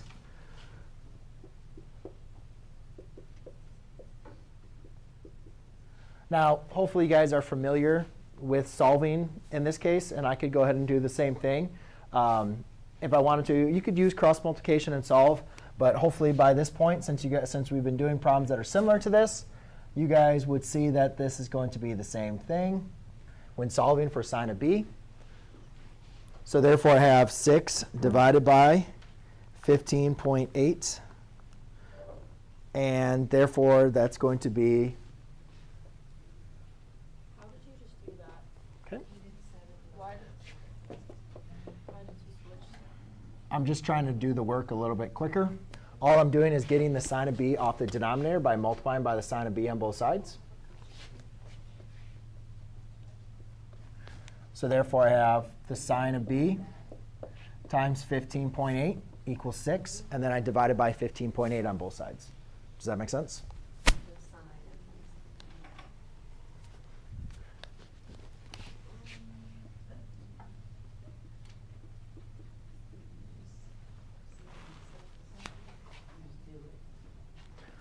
OK, so therefore, I have the sine is equal to sine of B is equal to 0.3797, and so forth. Well, again, what are we looking for? We're looking for, when we're looking for sine of B, we're looking for B, which B represents the what?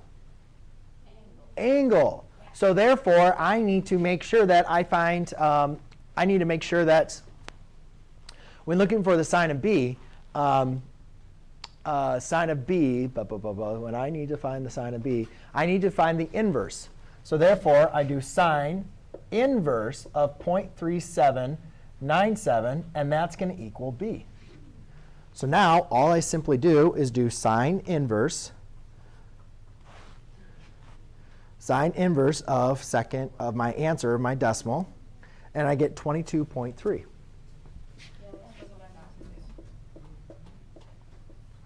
So now I know that B is, I could actually probably put these in there, right?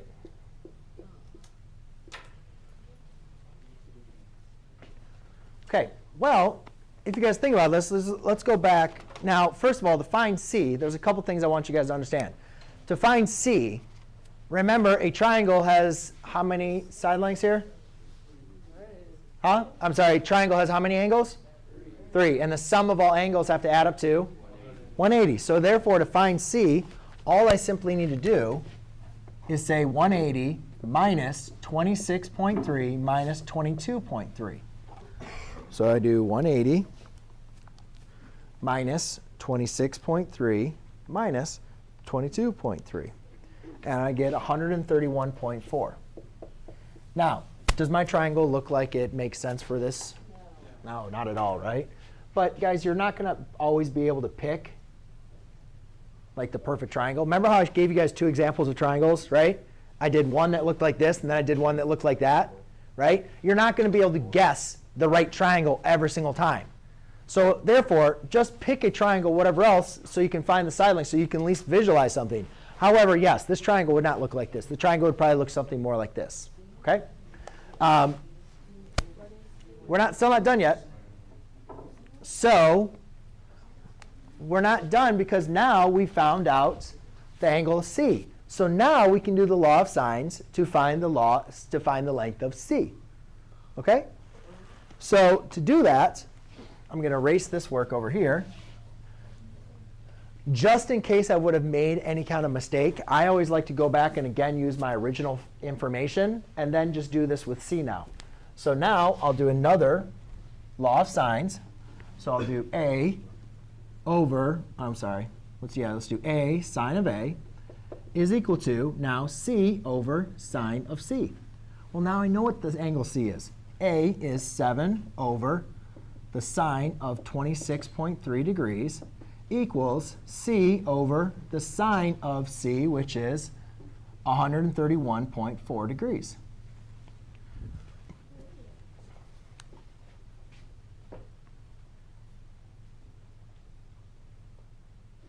Yes? No?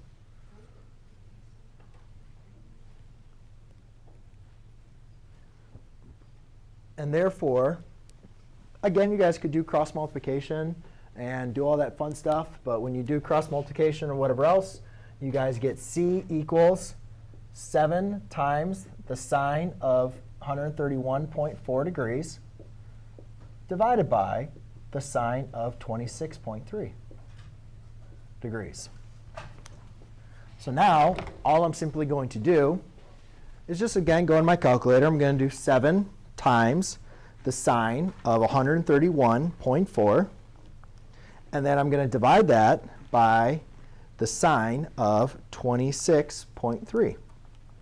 And when doing that, I get 11.85. I'm going to round that to the 10th. Decimal place would be 11.9.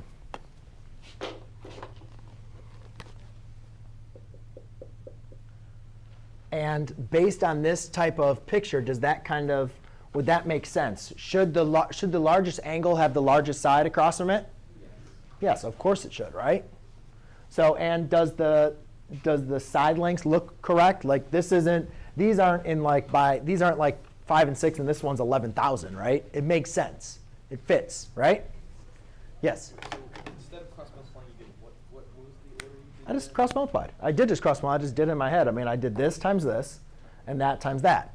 Well, to solve for C, then you have to divide by 26.3 on both sides, right? So I'm just trying to kick in some steps a little bit, or just catch up some steps for that.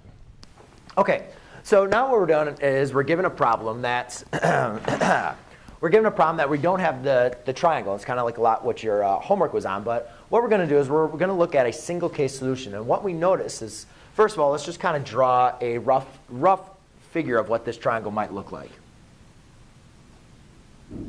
Where I could say, all right, here's A, which is going to be 42 degrees. All right, and then this length is going to be 22. And let's call B here 12. So therefore, that's going to be C, and that'll be C. Like I said, when you guys are creating your triangle, it's really just kind of up to you how you want to create it, because this doesn't necessarily have to be what this triangle could look like. This triangle could also, B could be an obtuse angle, right? We don't really know right now, but we're just going to draw a rough sketch to kind of get an idea of what the triangle will look like. But there's many different ways that you guys can draw an oblique triangle. So the first thing that we notice is when dealing with something that has side-side angle is that we could have an ambiguous case. We talked about last class period when we were dealing with side-side angle and this is side-side angle. So whenever you have side-side angle, always think there's an opportunity now, Destiny, for you to have one answer, two answers, or no answer. All right, so this is what we call the ambiguous case. So let's go and take a look at this problem and see how it's going to work. So I have 12 and 22. So therefore, I can create my law of sines, which is going to be 22 over the sine of 42 degrees is equal to 12 over the sine of b. I don't need to be concerned about with the c because right now I don't have anything with c, right? All right, so let's go and solve for the sine of b.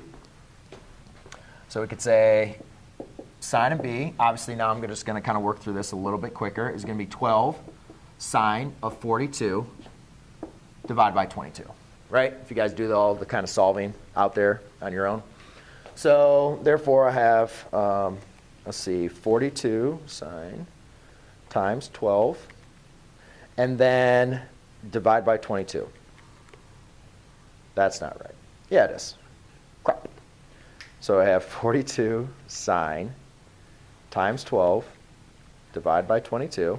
All right, and then I get a decimal, so I have sine of b equals 0.364988 rounded. But remember, we want to find out what b is. It says the sine of b is equal to this decimal, so therefore in sine b, we have to do b equals sine inverse of 0.364988. So when I do sine inverse, I get 21.4 degrees. Good question. So it says, remember the sine of an angle. The sine of an angle is equal to a decimal. That decimal is not going to make sense as far as that angle, right? Remember when we were talking about, when we even just did an angle, the sine of an angle is a ratio, right? The sine of an angle creates your ratio, opposite over hypotenuse, correct? So the ratio is equal to this decimal value. But we don't know what the angle is. So to find the angle, we have to take the inverse of sine of our ratio, and that's as a decimal, to find our angle. Because if you plug in the sine of 21.41, you'll get this decimal. Make sense? Yeah. Okay. So now we have this angle. But one thing you guys need to remember, when you're taking the inverse sine of something, Jacob. Whoa. So when you're taking the inverse sine, right, if you guys remember, sine, the inverse sine, we had to go between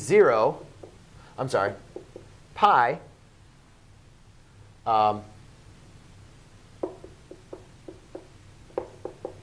negative pi halves and pi halves. So there's a possibility of having a couple different solutions when taking the inverse sine. So what we're going to do is we're going to subtract this from 180. So I'm going to do 180 minus 21.41. So we could also have b could also be another solution of 158.59. And what I want to kind of look at this is, let's kind of look at, actually let me look at your angle here. If you guys go back to kind of like the unit circle, right?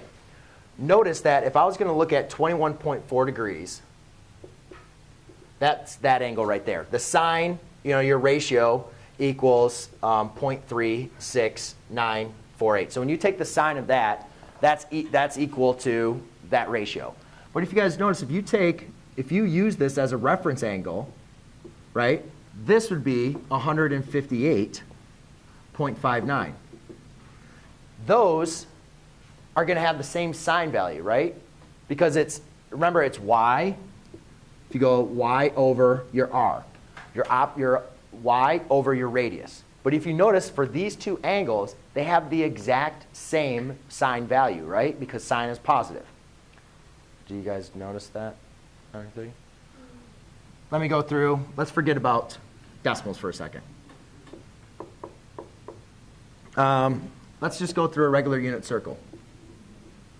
Let's do let's do pi over 6 and 5 pi over 6. This point is square root of 3 over 2, comma, 1/2. This point is negative square root of 3 over 2, comma, 1/2. Do you guys understand in this unit circle that my sine value is exactly the same? Right? It's pi halves up, and this is 5 pi over 6. Notice what the reference angle is for this angle. The reference angle is pi over 6. These are exactly the same. Right, Caitlin? These two angles are exactly the same. And notice their y value is exactly the same. So when I'm looking at my sine, what I notice is I could have two different angles. I could have 21.4 or I could have 158.29 because my sine value for those two angles are going to be exactly the same. So when you have side-side angle, we have to make sure we look at this ambiguous case. We need to look at, all right, is the angle 21.4 or is it just going to be the angle of 150, or could we also use the angle of 159.59? Well, let's pretend this is 21.4, all right? But then let's take a look at what if B was larger? What if my triangle, so we know this is 42 degrees, but then it says it's 159 or 158.59, right? It's going to be an obtuse angle. Can we still create a triangle? Well, what I could do is say 42 plus 158.59. And if you guys notice, 42 plus 158, is that going to be above 180? So is it even possible to have a third angle? No. So therefore, this angle could not create a triangle. Remember, this is dealing with when we have side-side angle. We have to look at both of our possible angles. Could it be this one or could it be this one? Well, in this case, it can't be this one because if I add this angle plus my other previous angle, I'm going to be above 180. So therefore, I'm just going to stick with 21.4. So I know 21.4 is going to be my one case. All right.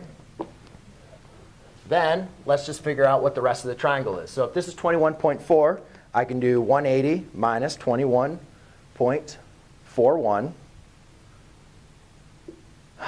and then minus 42. And that's going to give me 116 degrees, 0.59. Now I can finalize my law of sines by doing 22 over the sine of 42 is equal to C over the sine of 116.59. And then again, we'll solve. So we could say C equals 22 times sine of 116.59 divided by the sine of 42 degrees. So now what we'll do is we'll plug that in. So 116.59 sine times 22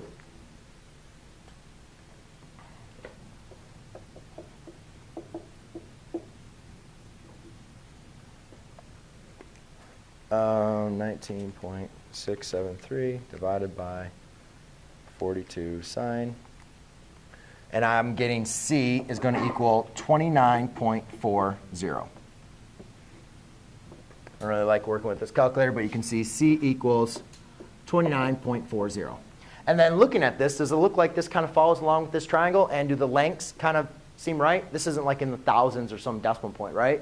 This seems like that we've created a correct triangle. Yes? Okay, so you're saying that there's two solutions to the C, basically? There's a possibility. So which one do you end up solving for and like using? That's what I went back to. Let me go. This is just the one case solution. Let me go and re-explain again when I go into the no solution and the two case solution. All right. So I'll re-explain the whole process again when I get to our example. All right. We notice here is whenever you guys are given the information, before you even try doing anything, let's go ahead and sketch a picture. Right? And we can all do this no matter what we're doing because you're going to be given information, and what we have to do is try to identify. So let's just sketch a triangle. Now, again, we can assume that this is an acute oblique triangle, meaning all acute angles. But we know there could be an issue here is 68, that's going to be 18, A would be 19. Okay? But we know that when we have the case of our ambiguous case, we could have an issue with that being, it could be an obtuse triangle as well. right? And we'll look at that when that comes up. However, based on this information, we see that we have angle side side. So it is the ambiguous case, meaning we could have information that doesn't even create a triangle. We could have just this one triangle that I drew up there, or we could have two possible triangles. And again, I'll go over that again as we get to it. But the first thing is we could all just solve for A, right? We can just at least solve for A. OK. So again, to solve for A, we're going to want to use the law of sines, and we're going to want to make sure A is in the numerator. So I'll say sine of A over A is equal to, we have the ratio of C, so that'd be the sine of 68 degrees all over 18. And again, we've already worked on this last class period, so I'm just going to write this next one to solve for A. Oops, I'm sorry, we know what A is, which is 19. So therefore, A equals sine inverse of A equals sine inverse of 19 times the sine of 68 degrees all over 18. Now, do you guys need me to show you again how to do that on the calculator, or can I just type it in and figure the answer and you guys can verify with me? Is that how it works? OK. So let's go ahead and type that into our calculator. You can type it all at one time. Just be careful when you guys are typing stuff in. Make sure you're using your parentheses. So make sure your calculator is already in degree mode. So I have sine, and if you guys didn't already get calculators, you guys can grab them on the back if you want to verify your stuff with me instead of walking right in front of the video camera, but that's OK. So we have sine of 68 divided by 18 times 19. And then we do sine inverse. And I am getting A equals 78.15. Let's round this to the nearest thousandth. Now, the next thing we'll want to go ahead and do is we're going to want to store this answer. OK, we're not going to want to use, we can use this as our final, we can use this angle as our answer. But we want to make sure we store A. So I'm going to go and get store. And then I'm going to, stow. And then I'm going to hit alpha A. And again, when I go over the next problem, I can show you guys this again. But we'll go ahead and store alpha A.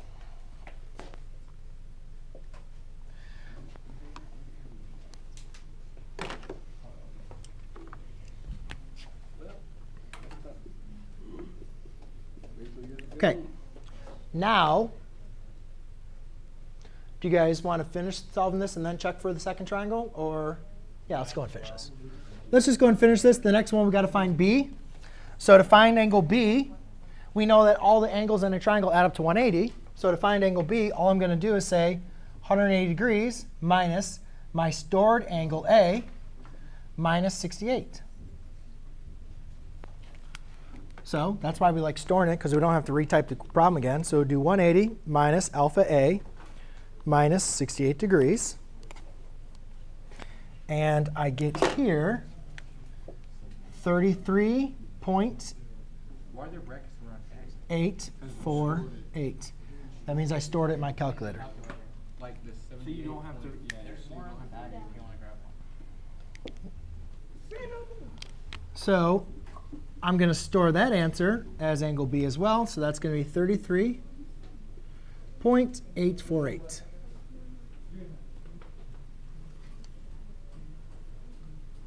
OK? Yes, no, maybe so? Good? OK. Now, the next thing, though, guys, is we need to solve for little b, right? So if we're going to finish this, we got to go ahead and solve for little b. So therefore, I can use a law of sines again. And now I'm going to solve for b, but I'm going to want to make sure b is in the denominator. And when I'm solving on this example, when I'm solving in this case,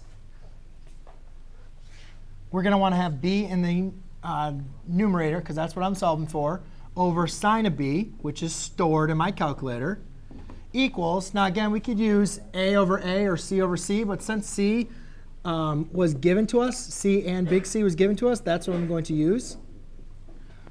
Now, go ahead and solving for b. b equals the sine of stored b times 18 over the sine of 68 degrees. So we go ahead and type that into our calculator. Sine of stored b times 18 divided by the sine of 68. And I get 6.657. We'll round that. All right, now it's important that once we do this, we want to check using kind of the hinge theorem of geometry to make sure that does the smallest angle have the smallest side, and does the largest angle have the largest side? Does this kind of work?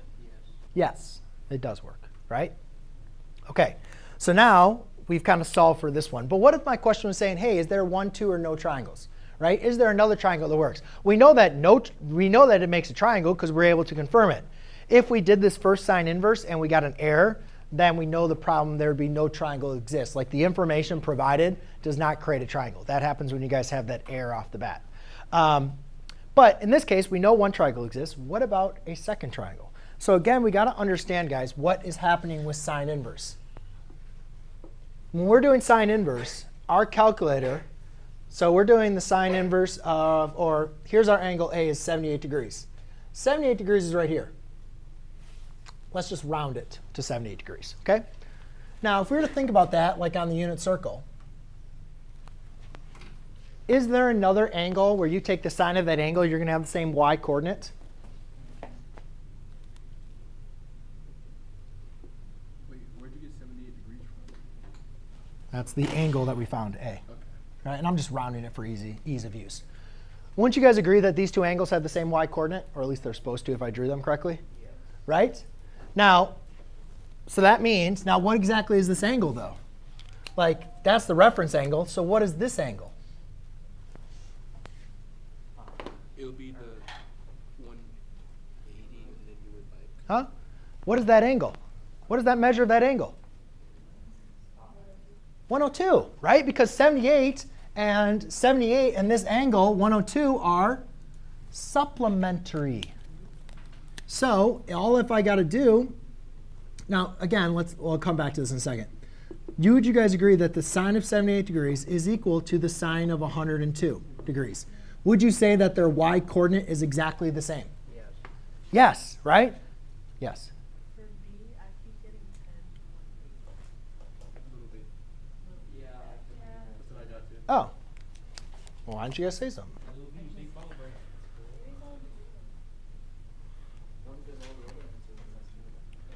So maybe let's make sure I didn't store my b.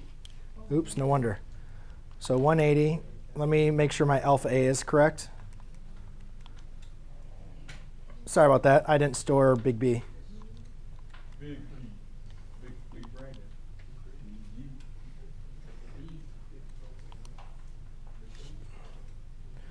Sine of alpha B. What'd you get?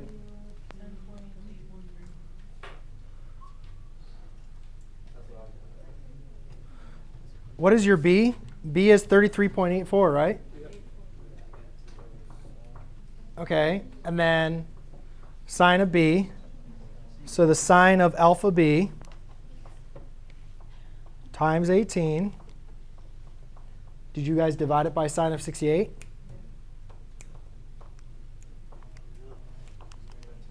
OK, there we go. I don't know what I typed in wrong. Thank you. Oh, good catch. So that's 10.813.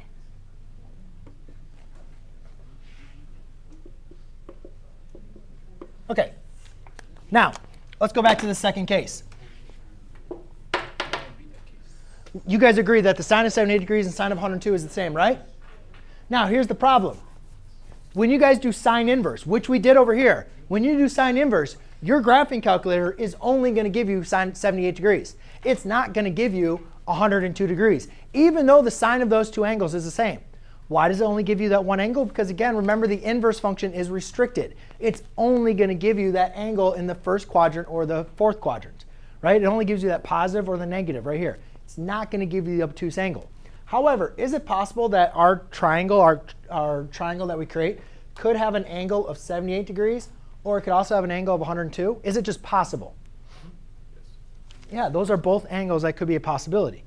So what we need to do is, since the acute or the obtuse angle have the same sign, sine inverse only gives you the acute. So we have to check the obtuse. So what we're going to do is we're going to call this A2. So it's really A2 of our second case. So I'm just going to call this my case number 2. So we solved case number 1. Now we're going to work on case number 2. So what we mean by case number 2 is we have the exact same triangle. This is still 68 degrees. This is still 19. This is still 18. But A, we're going to say, is now obtuse. Because couldn't A be obtuse as well as be acute? It could, and let's see what it is. So now, rather than estimating, we don't want to do that. We want to take 180 degrees minus A that we stored. And we're going to store that as, or we're going to figure out that value. So now I'm going to do 180 minus alpha A.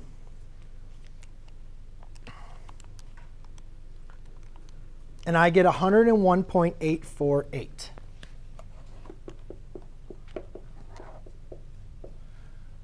So could this be a possibility? Could that angle be 101.848 and then have 68 degrees? Yes, it works, right? Now, so that means this example has 2 triangles. However, let's just pretend, what if this angle ended up being like 150 degrees? Is it possible to have 150 plus 68? No, so therefore only one triangle would exist.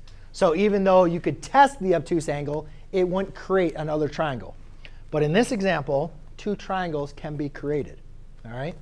So I am going to store this as my new A. So I'm just going to take this new answer, and I'm going to store that as my new A. So store alpha A. OK, so now alpha A is 101.8484628. Don't want to use the rounded answer. Make sure you use the whole answer.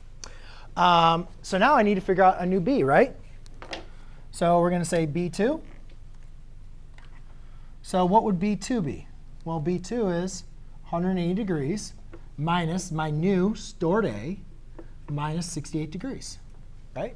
You guys agree with me on that, hopefully? So we do 180 minus stored A minus 68. And I'm getting 10.152 if I round it. And I'm going to call that my new stored B. So now I'm going to store that as alpha B. Are you guys OK with the storing and everything? Do you guys want me to go back over that next problem? Yeah? Sure. OK. So now we have A, and we found B. So the only thing I need to check is small b. Now again, since we're solving for small b, we're going to put small b in the numerator here. So I'll have b over the sine of stored b equals, let's again use c, which is 18, over the sine of 68 degrees. So therefore, b equals the sine of my new stored b times 18 over the sine of 68 degrees. So it's really the same thing I did way over here. It's just with new b's, though, right? So I do sine of alpha b times 18 divided by the sine of 68. And I am getting b equals 3.42. And does it make sense, guys, for b to be kind of small in this example? Right? Because look how small that angle had to be. Right? So a really small angle is going to produce a really small side. Right? Which is different than this one. But this one made sense. And so does this triangle make sense? Yes? No? Yeah. Maybe so? OK. And there you go. That is your ambiguous case. Yes? Welcome, ladies and gentlemen. So what I like to do is show you how to find the missing sides of a triangle when given an oblique triangle in side-side angle. Now, I know this is side-side angle because obviously that was the title of the description of the video, correct? But in reality, whenever I'm given a problem, and I even just, and they're asking you to find the missing side lengths, I always like to create a triangle. Now, the best way when I always create a triangle, I always create the same triangle every single time So I always kind of know what my triangle is going to look like, where the side lengths are, and so on and so forth. Again, notice that my angles, I'm using the capital letter, as well as my sides, I'm using the lowercase letter. Now, I really don't know what this triangle is going to look like. And once I actually start figuring out the values for my triangle, you're going to see that I'm actually going to draw two different kind of shapes of the triangle based on what the angles are. So anyways, though, the most important thing, though, I think for me at least, I like to, whenever I'm doing the law of sines, is to visualize the problem. So I like to go ahead and create my triangle and then fill in the information into the triangle. So A is going to be 16. Here I have 60 degrees. And then B is equal to 18. So therefore, in this case, by doing this, you can see that I now have a ratio of A over sine of A and then B over sine of B, where my missing value is going to be the angle B. So rather than using all of my side lengths of my triangle, I'm really only going to be focused on A over sine of A equals B over sine of B. And you can see what I'll do here is I'll create that ratio, A over sine of A equals B over sine of B. And the reason why I want to do that is because now you can see that I can evaluate in the value of A here is 16. The sine of A here is 60 degrees. And then I don't have my value for B, or angle B, but I do have my value here, 18. So now I just need to solve for B. So if you didn't watch my other video as far as for doing the law of sines for angle side angle or angle angle side, then you would realize that we need to solve for B. To get B off the bottom, or to solve for B, we need to get it off the denominator. So what I'm going to do is multiply by the sine of B on both sides. What that's going to do now is that's going to get rid of the sine of B off the denominator. Then I have sine of B times 16 divided by sine of 60. Well, to get rid of the 16 over sine of B, to solve for sine of B, I can literally just multiply by the reciprocal on both sides. To save a little room and a little space, I can have sine of B is now equal to 18 times the sine of 60 degrees, all divided by 16. So basically what I did is I reciprocated, and again, I'm just trying to save a little space. Actually, you know what? I'll actually have some space. So let's just write this out. So I have 16 times the sine of, sine of B. I got actually space. Sine of B divided by the sine of 60. And I'm sorry if you did follow along with me. You're like, oh, I already know what you're doing. I'll be over this really quickly. So again, I'm trying to solve for B. So I'm going to multiply by sine of 60 over 16. And if you remember, this is exactly what I just wrote down. But I'm just showing that I'm doing that. So therefore, now I'm left with sine of B. So therefore, by solving, I now get the sine of B is going to equal whatever 18 times sine of 60 divided by 16 is. So I just go to my calculator. Make sure your calculator is in degree mode. So I'll do 18 times the sine of 60, and then divided by 16. Now, you're going to want to keep this value in your calculator because I'm going to have to approximate here. So I'm going to write down as many values as I can so you can see what I have in my calculator. But when I'm computing problems like this, I'm always going to want to leave my answer in my calculator because you never want to round until the very, very end. Well, I'm trying to figure out the angle of B. So if I have sine of B is equal to this decimal, or approximate to this decimal, to find B, I need to use the inverse sine. So I'm going to type in inverse sine of second answer, which is basically going to be inverse sine of 0.97427, and I get an angle of 76.97. Now, I'm going to round to the nearest hundredth. So therefore, that's going to be 76.98 degrees. All right? Now, that's the angle B. Now, obviously you guys know there's going to be two cases, and you could have looked at the value of H in comparison to A, as well as A over B to determine if there's two triangles. But I think the easiest thing to do is to solve for your B, and then to check B prime. Now, B prime, whenever you have side-side angle, you always want to check for your double angle if you haven't already determined if you have one or two triangles. So all I'm going to do that is I'm going to take 180 degrees and I'm going to subtract 76.98. So therefore, B prime is going to equal 103.002. 103.02. Okay?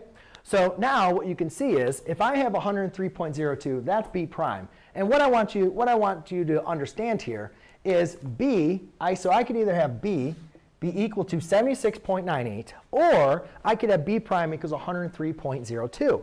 Well, that can work for both of these triangles, and let me kind of show you. So what we could do is kind of create two cases. So I could say, here's case 1. Actually, let's do that case 2.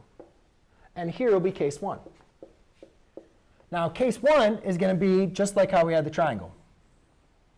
Okay, I have this is 60 degrees, and then this is 76.98. Okay, so this is angle B, this is angle A, and that's angle C. Now, if I wanted to figure out what angle C would be, all I'd simply need to do is do 180 minus 60 minus 76.98 degrees. So angle C in this case is going to be 180 minus 60 minus 76.98. And I get 43.02. Okay, but you can find an angle C, so it works. So we have a triangle. Now in this case, for B prime, my triangle is now going to be an obtuse. So therefore, my triangle is going to look a little bit differently.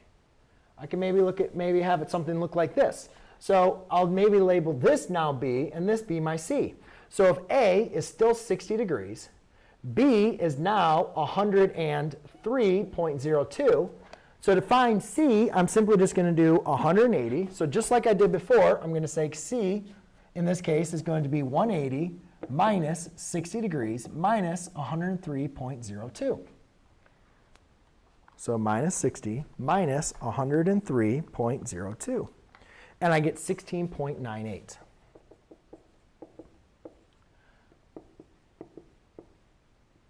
So what you realize is when I go ahead and I have two triangles, or I have an option for two triangles, you always want to find your angle B. But then you want to subtract that from 180 because you could have your angle, when the sign of angle could be, you're going to have the sign of an angle is equal for the acute or the obtuse angle, meaning the triangle in the first or in the second quadrant. The short version of it is just subtract your angle from 180. If you can create a triangle with that angle or the angle subtracted from 180, which we call B prime, then therefore you have two cases. So now we want to solve for all the missing sides given those two cases. So now we have this. We know that A is equal to 16 and B is equal to 18. So now all I need to do is find C.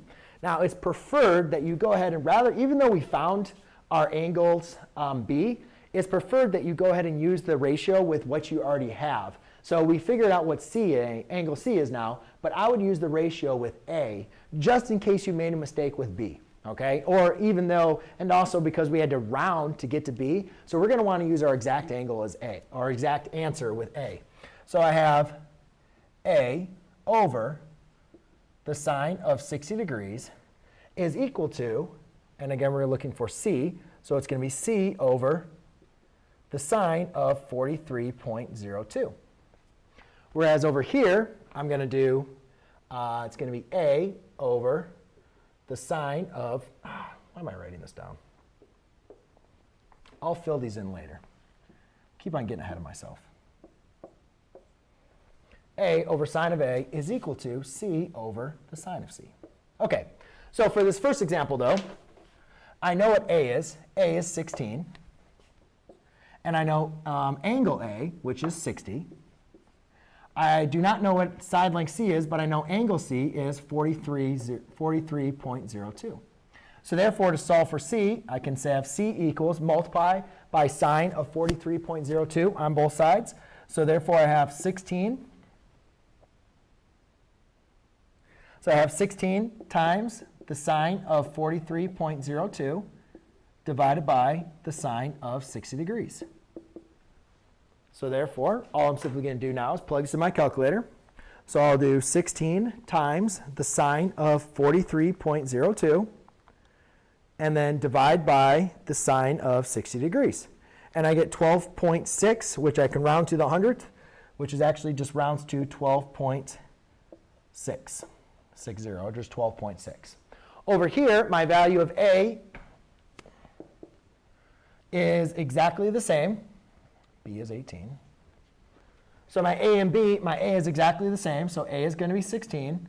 Angle A is 60. However, my C, I don't know what C is, but I do know my new angle is going to be, what am I doing? Oh, for this one, I changed it up to B.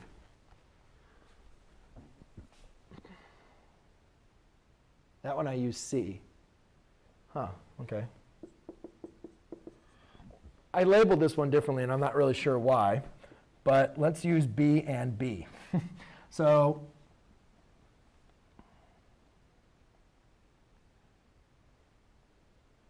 why didn't I just call this A,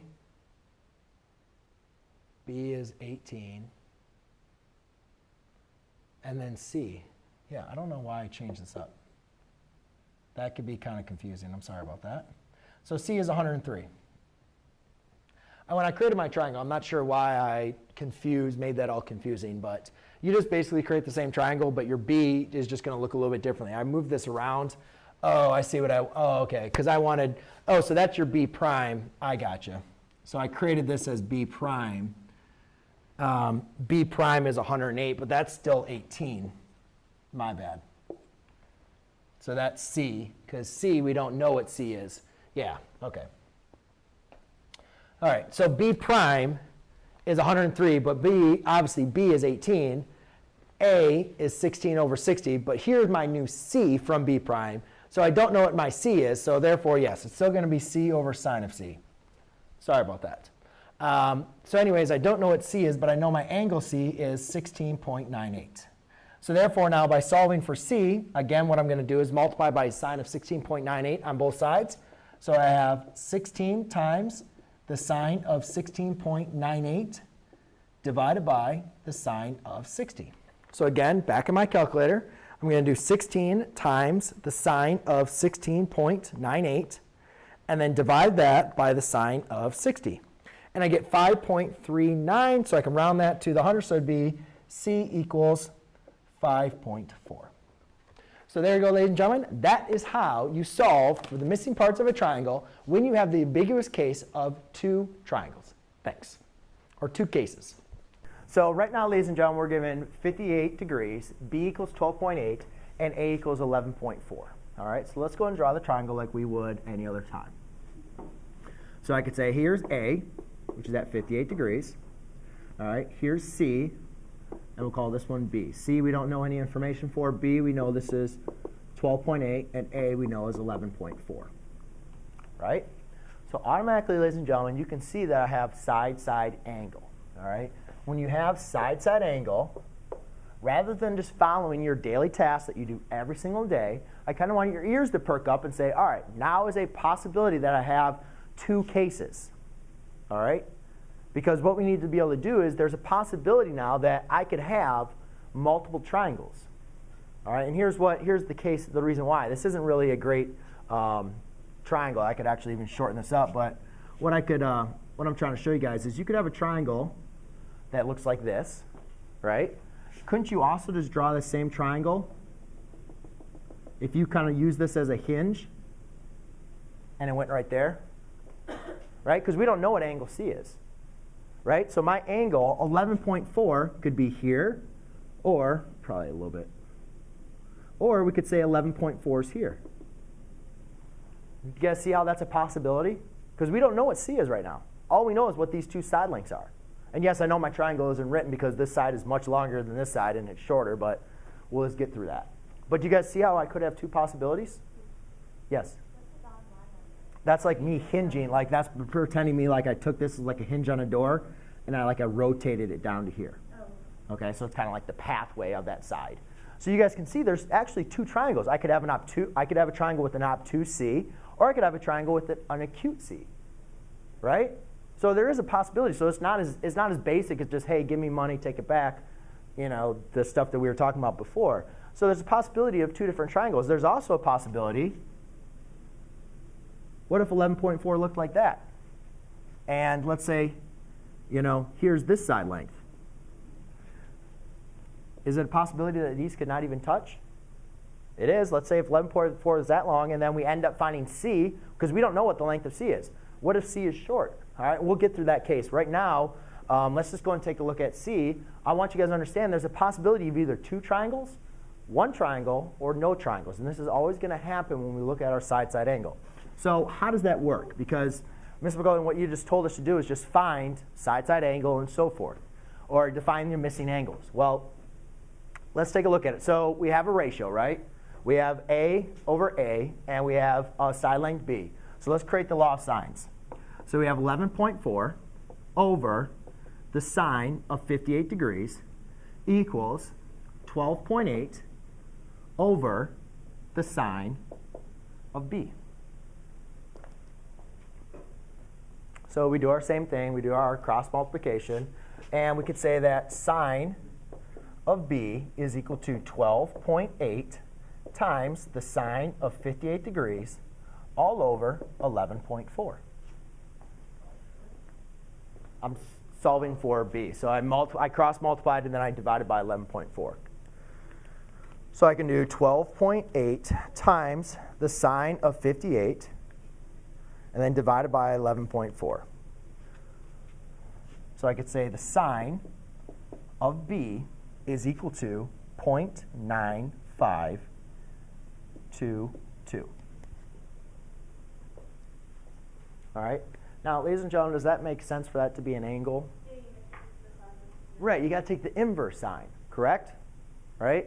So you take the inverse sine of your second answer, and you get 72.21 degrees.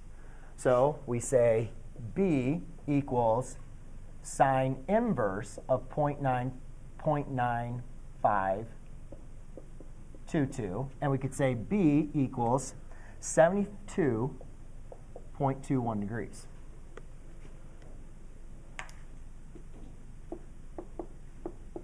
Okay, so here's where it's going to get a little dicey. So let's go back to the unit circle. All right, what I did is I just found the inverse. Right? I apply the inverse. And the important thing for you guys to understand about the inverse is if I'm going to look at, let's say I have a sine value. Let's look at the sine value of 1/2. If I say the sine of B equals 1/2, is there one answer or two answers to that? There's two answers. Because what is sine equal to 1/2 at pi over 6? Yeah, of course it is. And it's also equal over here, right? So if I was going to say sine inverse B of 1/2, we could say B equals pi over 6 and 5 pi over 6, right? Because your sine is positive in the first and second quadrant.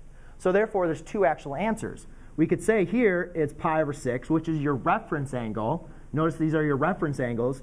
But this angle right here is 5 pi over 6.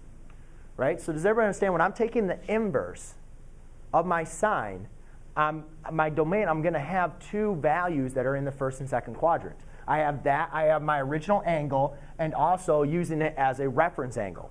So what I want you guys to understand is if I'm going to look at 72 degrees, where'd my marker top go?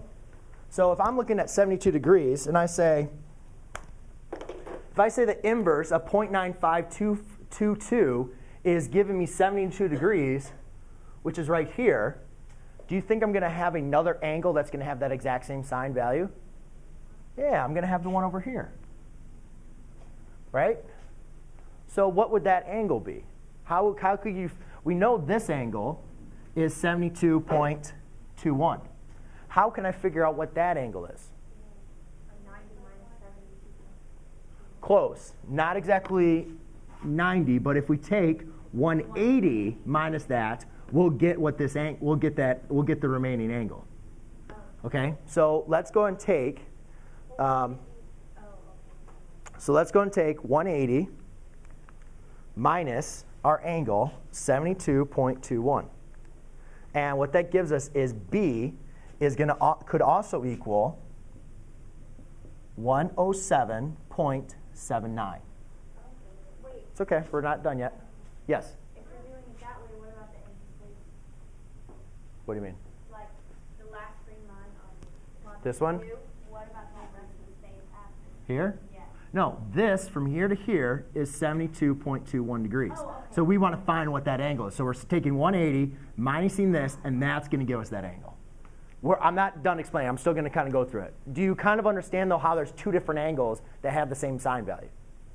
Okay. Do you understand here how these both have the same sine value? 1/2 and 1/2, right? So same thing with this. If I give you one angle, you know there's an opposite one that has the same sine value, right? These two angles are going to, I don't know what their coordinates are, but they're going to have the same sine value, right? So if you find one, you got to make sure you check with the other one because there's going to be two in the first and second quadrant, okay? So you got to check two angles. We're going to go through now, do both of these angles work? So that's what we do is we say we create case 1 and case 2. So right now we have b equals 107 degrees. So we could say b equals 107.79 degrees. Or we also said that b could equal 72.21 degrees. So there's a possibility now of there being two different c values. And let's go and see if these work.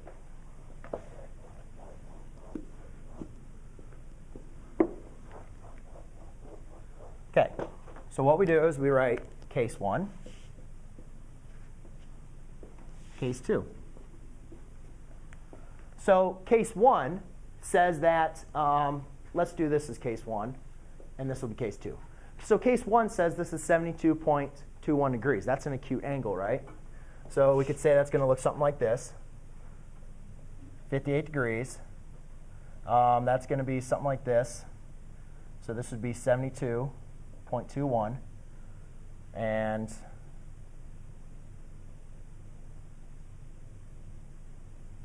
there you go. And this is, oh wait.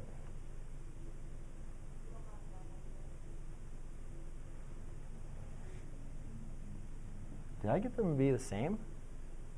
What? Oh, I wrote it in there, didn't I? Okay.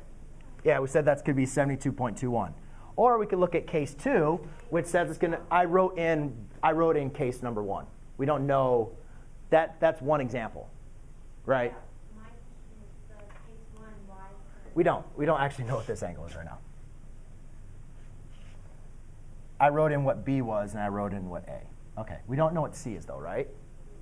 Now, Mackenzie, let's go and take a look at this one. So if I say now B is equal to 102 degrees. So I still have 58 degrees.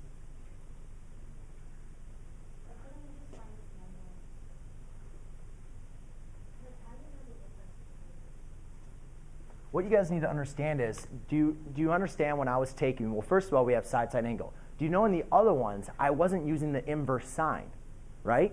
When you complete the inverse sine, that's what's giving you your two options, right? Because you have, when you complete the inverse sine, you know that you have to be able to find both values. That's why I drew up the unit circle. When you apply the inverse sine, you have to understand that there's going to be two possibilities in that first and second quadrant.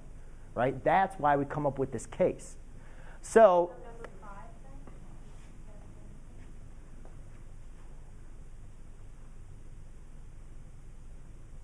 what did I find? A, B. So we said B could equal 107 degrees. All right. So now what I want to do is I want to see, do either of these both work? I know. It's not work. So let's go and take a look at case 1. Does case 1, does this work? If I'm given A and B, can I figure out what C is? So 180 minus 58 degrees, right? We're given 58 degrees from the beginning. And then minus our new angle 72.21. Is that going to give us our new value equal to C? So what will now angle C equal?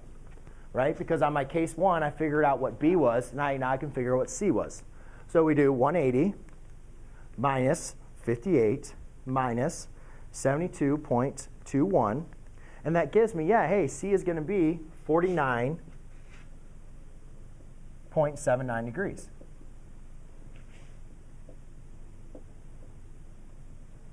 Okay? The value is 72.21, not 72.27. Oh, it's just 70.21. Okay, let me go and change it then.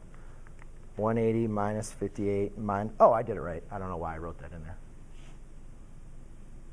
All right, so now that's for case 1. What about if case 2? What if we said now, hey, this is going to be 170 degrees, this is 58 degrees. Is it still possible to create this second triangle? So what I do for this C is I do 180 minus 58 degrees minus 107.79 degrees equals C. So we do 180 minus 58 minus 107.79. And guess what? I get 14.21. So I could say 14.21 degrees equals C.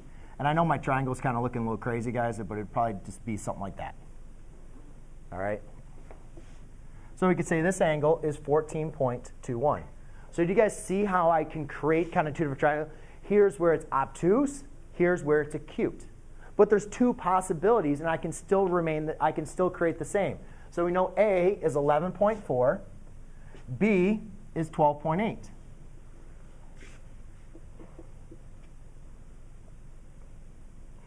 So the last remaining value is we need to figure out what our C is. So we're going to use a law of sines for each value to find our value C. So for this one, I don't know, I'll use A. So I'll do 11.4 over the sine of 58 equals C over the sine of 49.79. That's for case 1. For case 2, I'll do the same thing, 11.4 over the sine of 58 degrees equals C over the sine of 14.21. All right, and then I'll cross multiply and divide. I'm just going to kind of do this to speed this along. So my last one, for case 1, I'll do 11.4 times the sine of 49.79. And then I'll divide that by the sine of 58. And I get C equals 10.26. For this case, I'm going to do 11.4 times the sine of 14.21, and then divide that by the sine of 58 degrees. And here I get C is going to equal 3.29.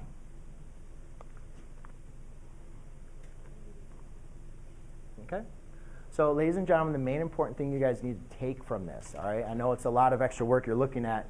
You just need to take from this, when you're given side-side angle and you have to apply the inverse sine, there's two opportunities. You could have an obtuse or you could have an acute triangle. You need to make sure you look into both of them. Next, what we're going to do is look into what if there's no triangle at all. All right? And that'll be pretty simple that you guys will be able to see. Okay? So in this problem, what I have is A equals 60 degrees, A equals 9, and C equals 10. So what I'll do is I'll just create a triangle here, kind of see what it looks like. 60 degrees, A equals 9. We'll say here's B, here's C. So C is going to be 10. All right? Now, so what we first want to do with this problem is obviously go ahead and take a look at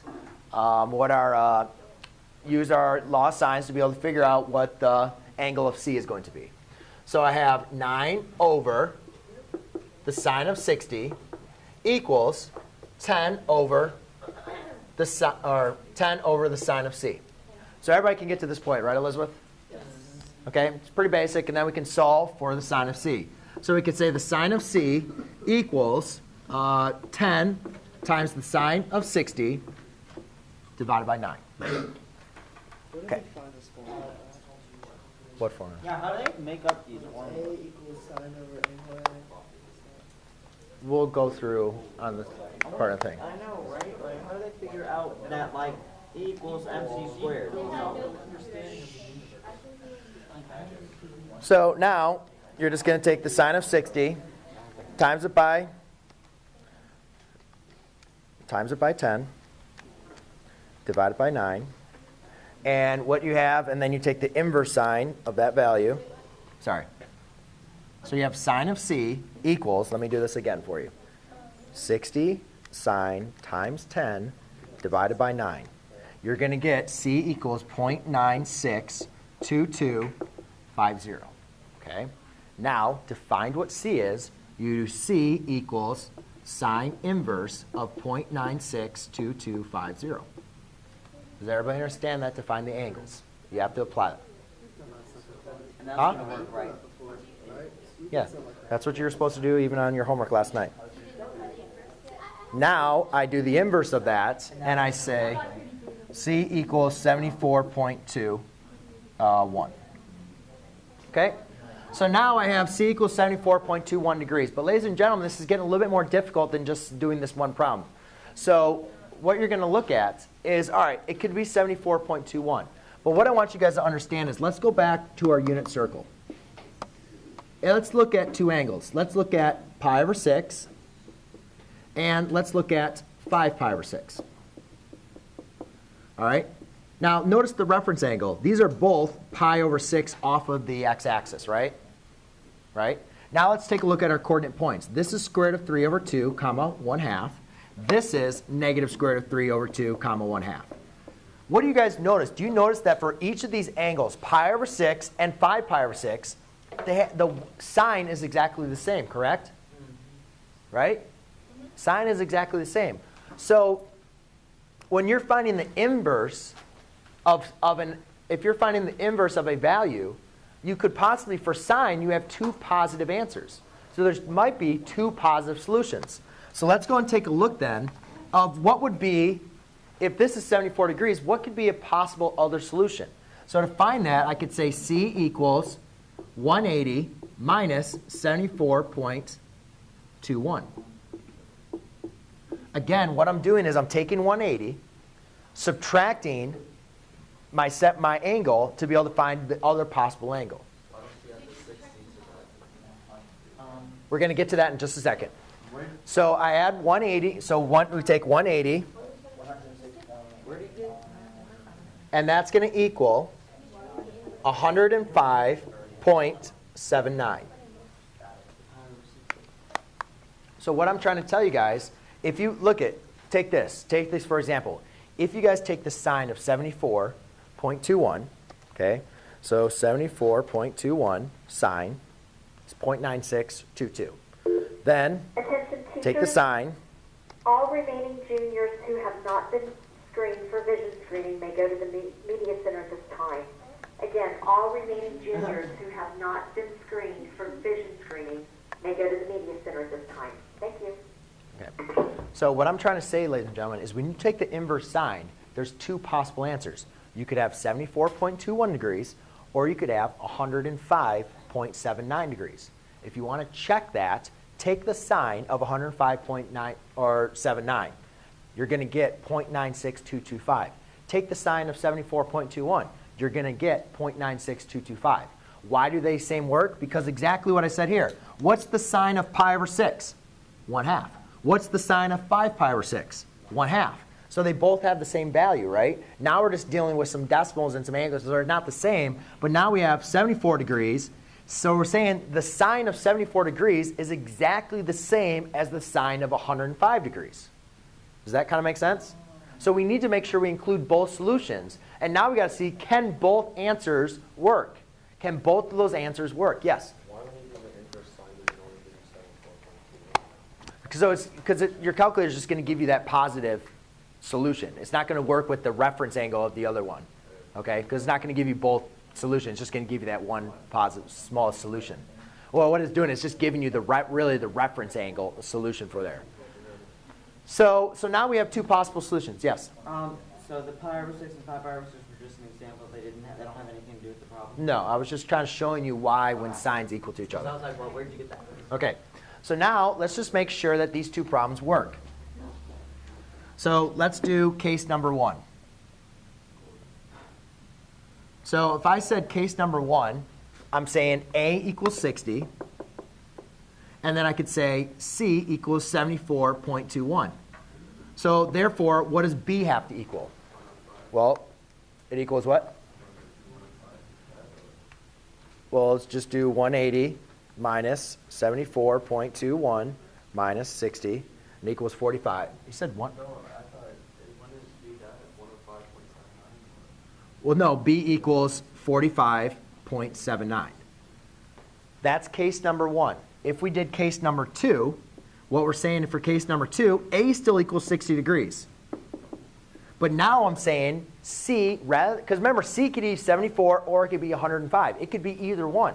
So let's say, what if C equals 105.79 degrees? Then what would B equal? Well, let's see if this will work. So I could do 180 minus 105.79 degrees minus 60. Therefore, in this case, C is going to equal 14.21. These are all degrees. Okay? So first of all, the thing you guys need to understand is we can have multiple answers for C. Right? Because our signs is exactly the same. Then, what I do is I just subtracted these from 180. So if C is 74.21, that means B is 45.79. If C is 105.79, that means C is 14.21 degrees. All right? So let's go back and let's take a look. See, for this triangle, does that kind of make sense? Well, if this is 60 degrees, and then I could say C is going to be 74.21, and then B is 45 degrees. All right, so I didn't draw my triangle perfect, but you guys kind of have an idea. It kind of looks similar, right? Let's go and take a look at, so that's case number 1. Let's go and take a look at case number 2. What would a triangle look like what would my triangle look like if I still had A was 60 degrees, but now my C is 14, but now, or my B. But now B is 14.5, and C is going to be 105 degrees. So let's pretend it's going to be something bigger, like 105 degrees. So now it's 105 degrees, and we'll call C kind of something like that. Why are you changing? Here, I mean, all you need to understand is this could be here. Let's say that's 60, right? Then it could look something like that. Okay, so this is 105 degrees, and then this is 14.21. So you have C, A, and B.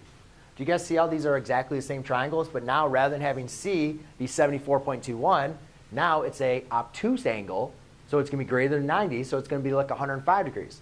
So therefore, your B is obviously has to be smaller. But you guys see how there's two, I know like my triangles aren't like just shape or form, but you guys can see how there's two possible solutions. There's two cases. So this is case number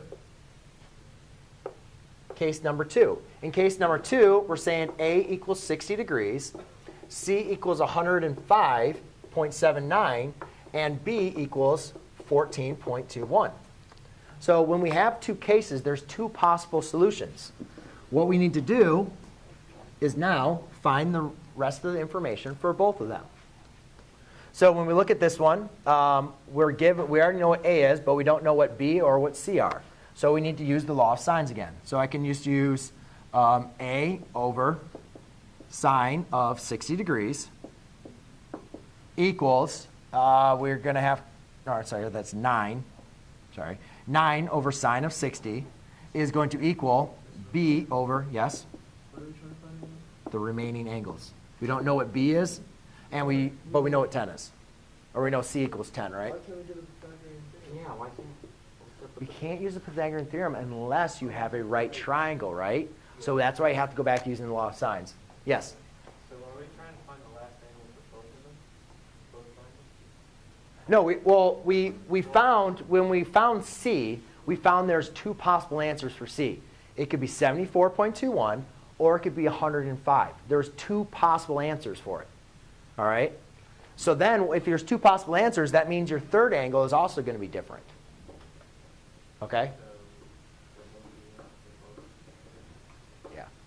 Because look you can see I can draw a triangle with A being 60, A being 9, B being or C being 10, but them with having the same angles and the same sides, but just one being an obtuse angle and then one being an acute.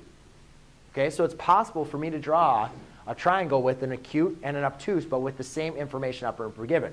That's what I said. When you guys have a side-side angle, there's three options. I showed you when there's no triangle that can be formed.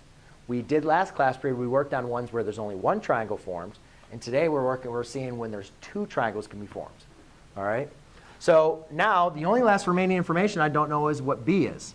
So I just go and solve for B. So B equals 9 times sine of 45.7 divided by the sine of 60 degrees. And then here I need to figure out what B is.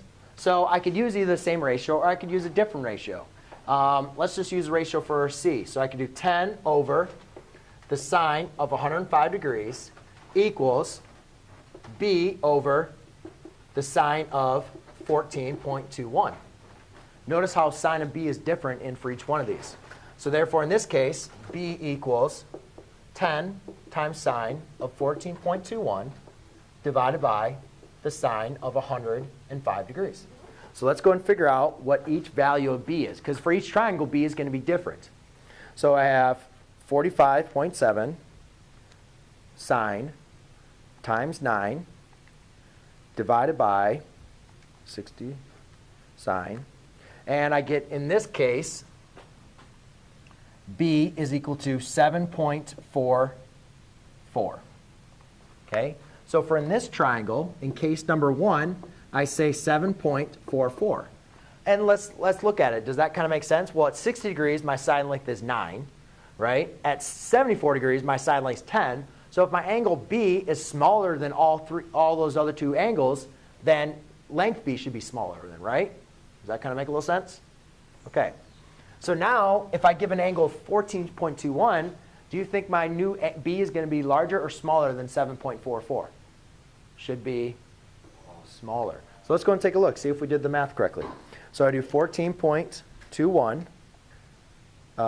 Sine of that times 10 divided by 105 sine, and I get B equals 2.541. And there you go. There's two possible answers. So in this case, what we're going to work through is seeing all the possible solutions. So we have angle A equals 12, B equals 31, and A equals 20.5 degrees. So I'm going to draw a triangle. And like I said, when dealing with angle, angle, side, you don't really know exactly how you're... No, these are, I'm sorry, side, side angle. Yes, thank you. So you don't really always know what exactly your triangle could look like. So it could be one with an obtuse angle, or it could be one with, with an acute. So we're going to have A equals 20 degrees, 0.5, and A equals 12 over there. And then we know B equals 31. Actually, let's write this here. And here's our angle B. So therefore, we'll call this C and this little c. All right? So now, again, since we have side-side angle, we know we have an ambiguous case. We can have one solution, no solution, or two solutions. So first of all, let's just go through and see what we have for at least our first angle B. So we have 12 over the sine of 20.5 degrees is going to equal 31 over the sine of B. So now, go and solve. Sine of B is equal to 31 times sine of 20.5 divided by 12. So let's go and check all this stuff in. So you have the 20.5 times sine times 31 divided by 12. And you get sine of B equals 0.9047. Take the inverse sine of that, and you get B is equal to 64.78 degrees. All right? So now it could be 64.78 degrees, but remember what I said when I was talking about this. When dealing with your domain of sine, as long as you're taking the inverse, there's a couple angles. You have 64 degrees. But you could also use the reference angle of 64 degrees in your second quadrant. The heck? Oh, it's a drawer sheet. So what I could do is take 180 minus 64.78. And that's going to give me another angle of 115.22. Do you guys notice, see how these are both 64.78? As far as reference angles, those two are exactly the same.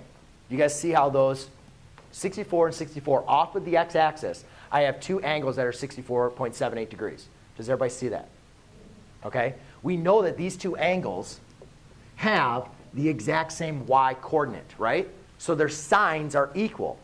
So it could be this angle or it could be this angle. But we don't use this angle because we always have to go, when we're writing an angle in standard form, we write it from this starting point. So we have 64.78, and then 180 minus 64.78 gives us an angle of 115.22. So now let's go and double check to make sure both of these could work. Well, if I say one angle is 64.78, our other angle is 20.5.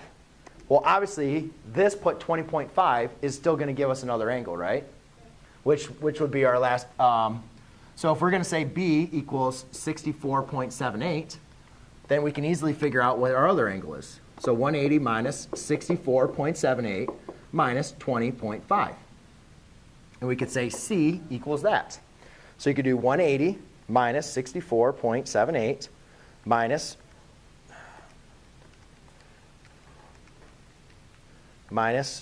20.5. That's not right. 180 minus 64.78 minus 20.5. So I could say in this example, I have 94.72 degrees. That's for that triangle. But I also said, why don't you take a look at, we also said it could be, B could also be 115.22.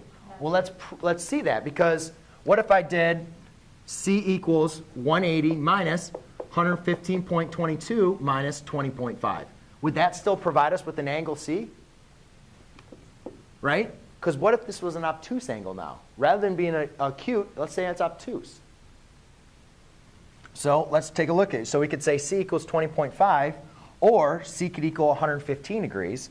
So what I'll do is 180 minus 115.22 minus 20.5. So I'm also saying that B could also be, or C could also equal 44.28.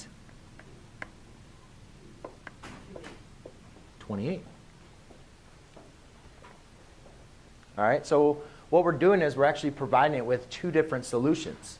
So now what we're going to have is case 1 and case 2. We could say C equals 94.72, or we could say C equals 44.28. You're going to use both. You have to prove both of them. So now that we've determined that both of these could possibly work, what we're going to do is we're going to set up our problem and say case 1 and case 2. Yeah.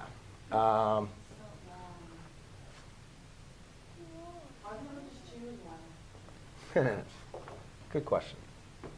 Because both of them are possible. You don't know.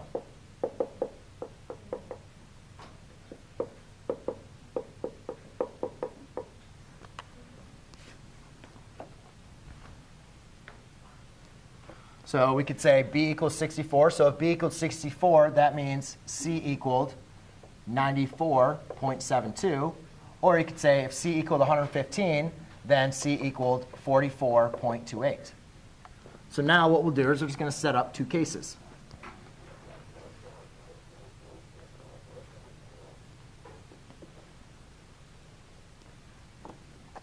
So what we have here is we have 20.25. So there's your A. And we said that your C here could be, so if this is 20.48, your C could be 90 degrees, or 94.72. And that would leave your B to be 64.78. Right? That's case 1. And we already know A equals 12 and B equals 31. But then we could also do, what if we had A was still 20.25, but then our C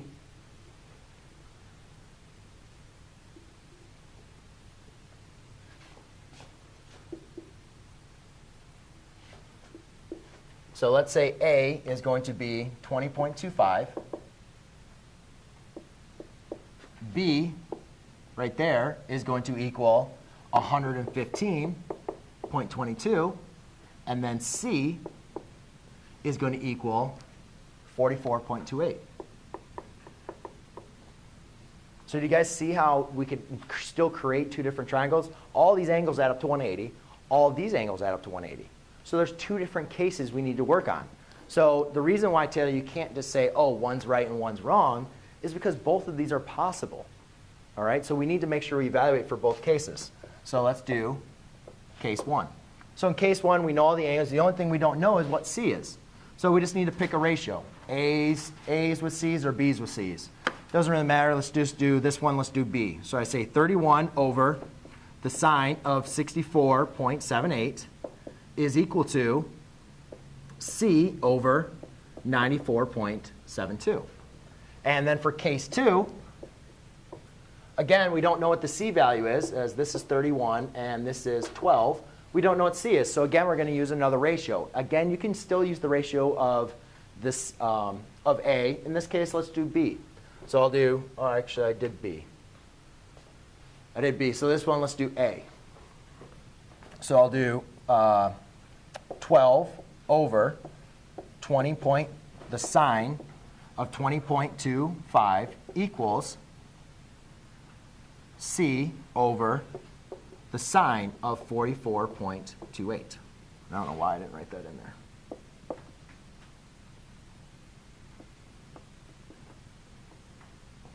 Okay? Does anybody have any questions so far of what I've gone through? Yep. Anybody have any issues with how I created those two cases or why I created the two cases? Yes? It's 20.5, not 20.25. 20 point what? It's 20.5 instead of 20.25. Oh, thank you. I don't know where that came from.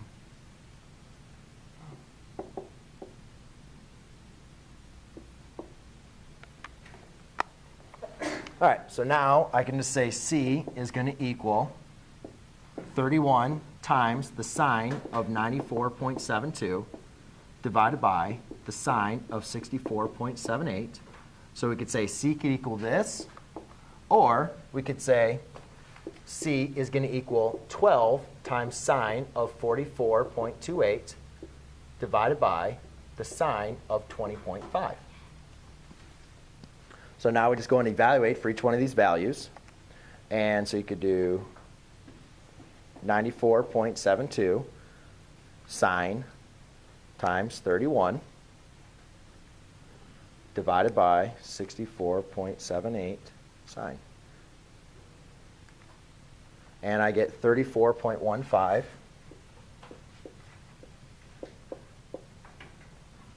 for that angle. Or you could do this one, which you'd have sine of 44.28 sine times 12 divided by 20.5 sine. And here I get C could equal 23.922. 5 angles.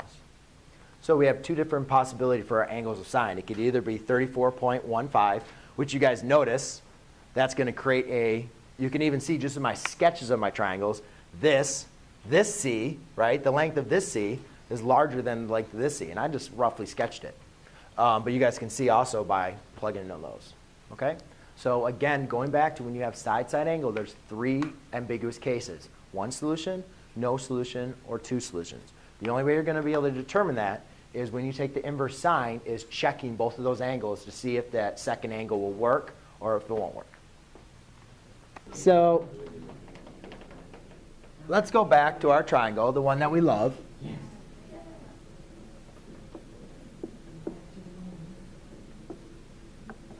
All right.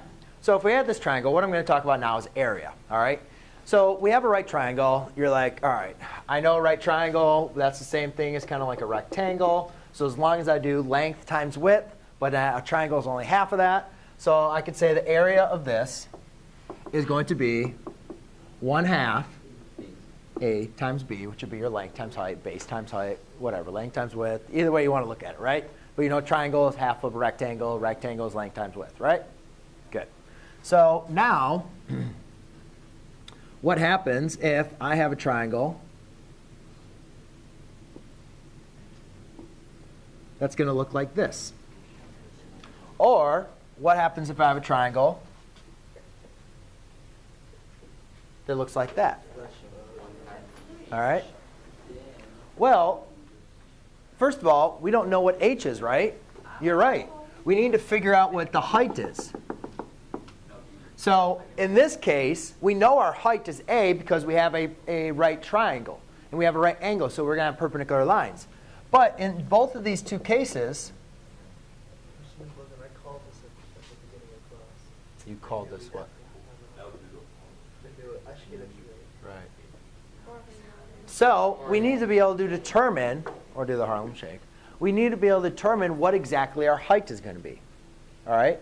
So what I want to do is let's take a look at how would we identify what exactly this sign would be if I said, let's see, here's my angle. So if here's my angle A, so here's side length A, B, little b, C, little c. So A,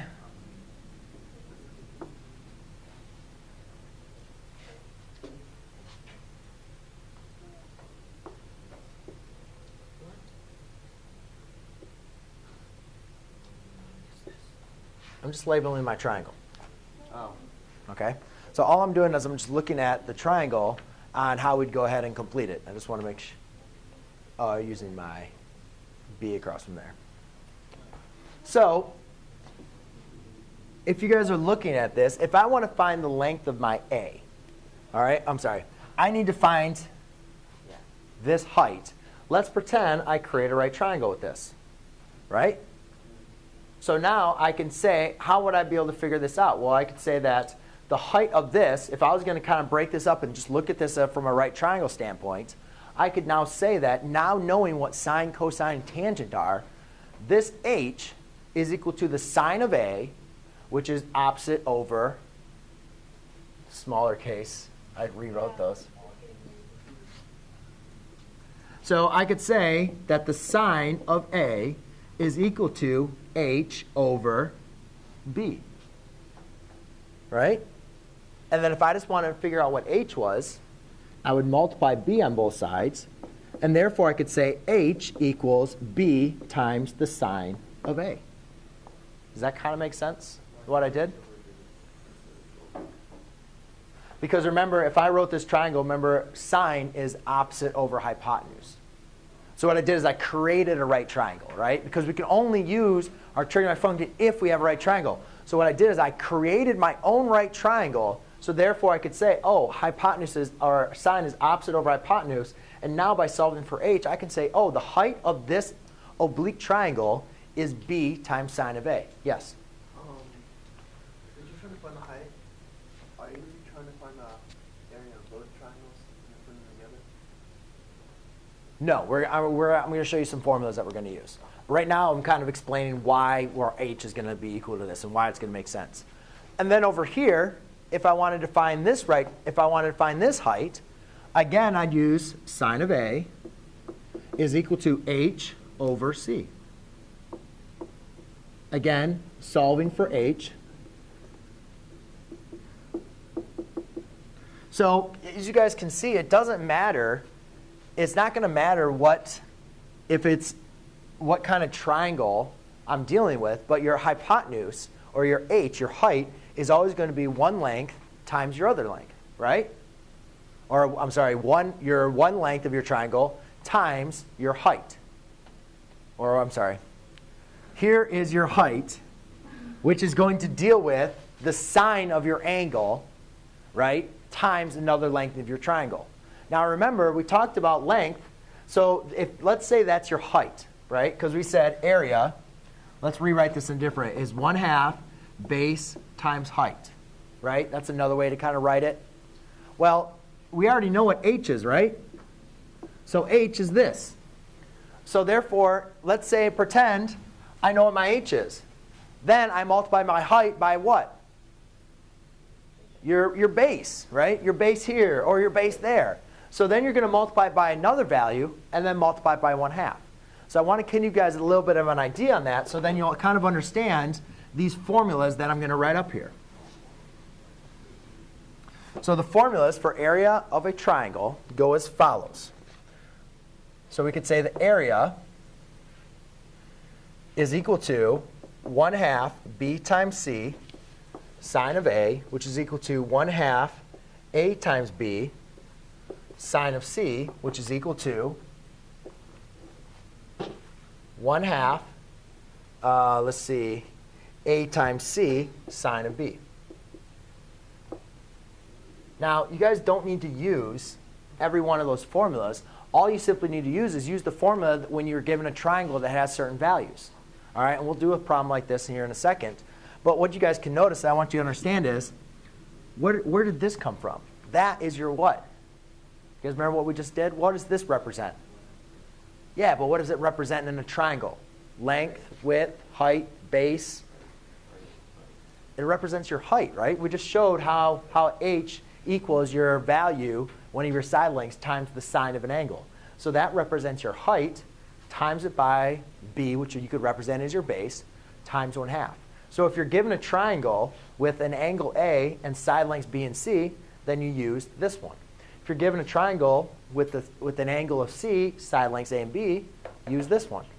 And if you're given a triangle with your angle b and side lengths a and c, use that formula. Okay? So last thing I just want to go through, ladies and gentlemen, is using our formula for how to find the area with an oblique triangle. So what we're going to do is, let's say I have a triangle and I have b equals 130 degrees, a is 62, and c is 20. So I know my triangle, if I was going to kind of create it here. If I was just going to kind of sketch something, I could say here's b, which is 130 degrees. I don't know smaller b, and I know that c is maybe 20, and then I'll say a is 62. All right? Now, remember what we've been talking about here is when we were trying to find the area of a triangle, we know the area of a triangle is 1/2 base times height, right? And so, but to do that, if we don't know what the height is, what we had to do is we had to break it up into two different triangles and then split it down to half and use Pythagorean theorem, create a 90-degree triangle. But in this case, we don't have a 90-degree triangle. So what we're going to do is we're going to apply this formula. And where this formula is going to work is it's going to help us actually find the height. So incorporated in these formulas is actually how to find the height of an oblique triangle by using the sine of your angle. So anyways, all we're going to do is just take a look at this and say, what two angles are we going to use? We have the sine of b, 30 degrees, and then we have a and c. So if you guys notice, as long as we have the value of a angle plus our other two sides, we can find the area of the triangle. It doesn't matter if it's a, b, or c. It doesn't matter how I write all these. I just wrote these out so you guys can see all the examples. But it doesn't matter what is a, b, or c. All that matters is if you have an angle and the other two sides, you can find the area of the triangle. So what we're simply going to do is just use a formula. And in this case, I'm just going to use 1/2 a, which is 62, times c, which is 20, times the sine of 130 degrees.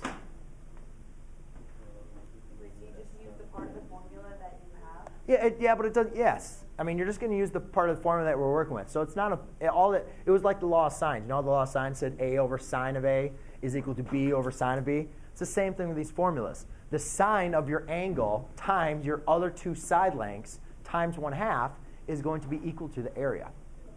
Yeah. Okay. You have to give me a second. So then what I'll have to do is multiply this through. So 1/2 times 20 is 10. 10 times 62 is 620 times the sine of 130 degrees.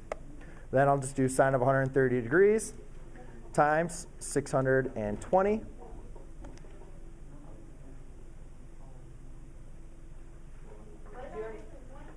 Huh? Yes.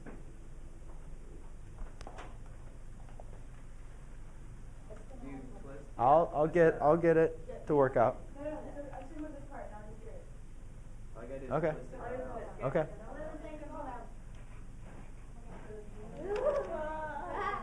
You're fine. You got it. You got it. I don't know. Oh, it's in degree mode again. So I have the sine of 130, and then times 620. So therefore the area is going to be 474.948.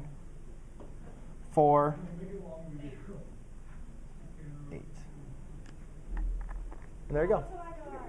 That's it. I had to convert this back to degree mode. That's it. So first of all, ladies and gentlemen, so what they're asking us in this problem is to find the area. All right. Now, ladies and gentlemen, I think when you're first getting started, it's helpful to kind of visualize what the triangle looks like. You obviously, unless they don't ask for it, you don't have to draw the triangle. Once we get into like law of sines, law of cosines, it's a lot of times very helpful to do that. But for finding the area, I mean, I'll get us started for this, but it's not something that's necessary. But I know you guys are practicing with these oblique triangles, so you might not know what it's supposed to look like. So let's just pretend here's what a triangle looks like. All right.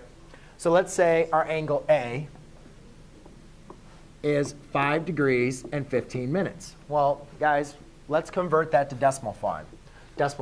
5 degrees, 15 minutes is the same thing as 5 degrees plus 15 over 60. Well, 15 over 60 is 0.25, 1/4, right?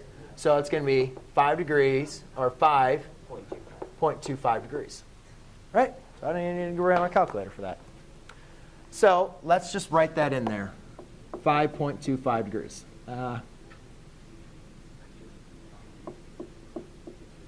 OK.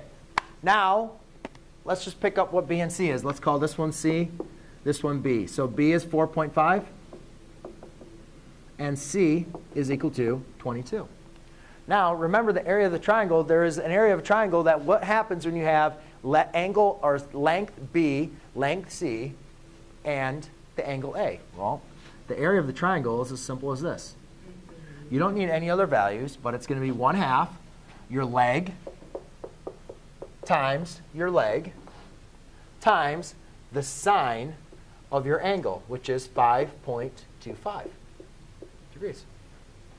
And literally, we're just going to plug them in. So the sine of 5.25 times 22 times 4.5 times 0.5. And therefore, we get the area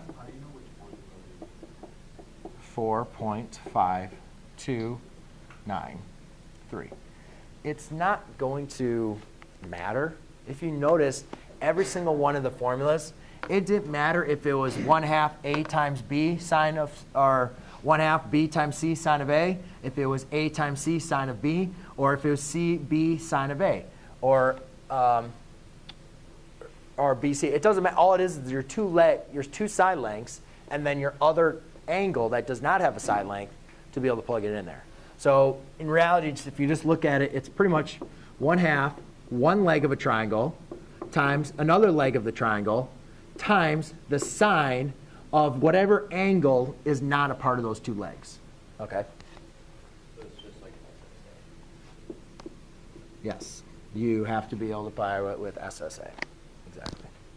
There you go. So we have our area is 4.5293. I didn't put it into context. They don't have any, they don't have any units with it. So that's it. Oh, sorry, you need me to get out of the way?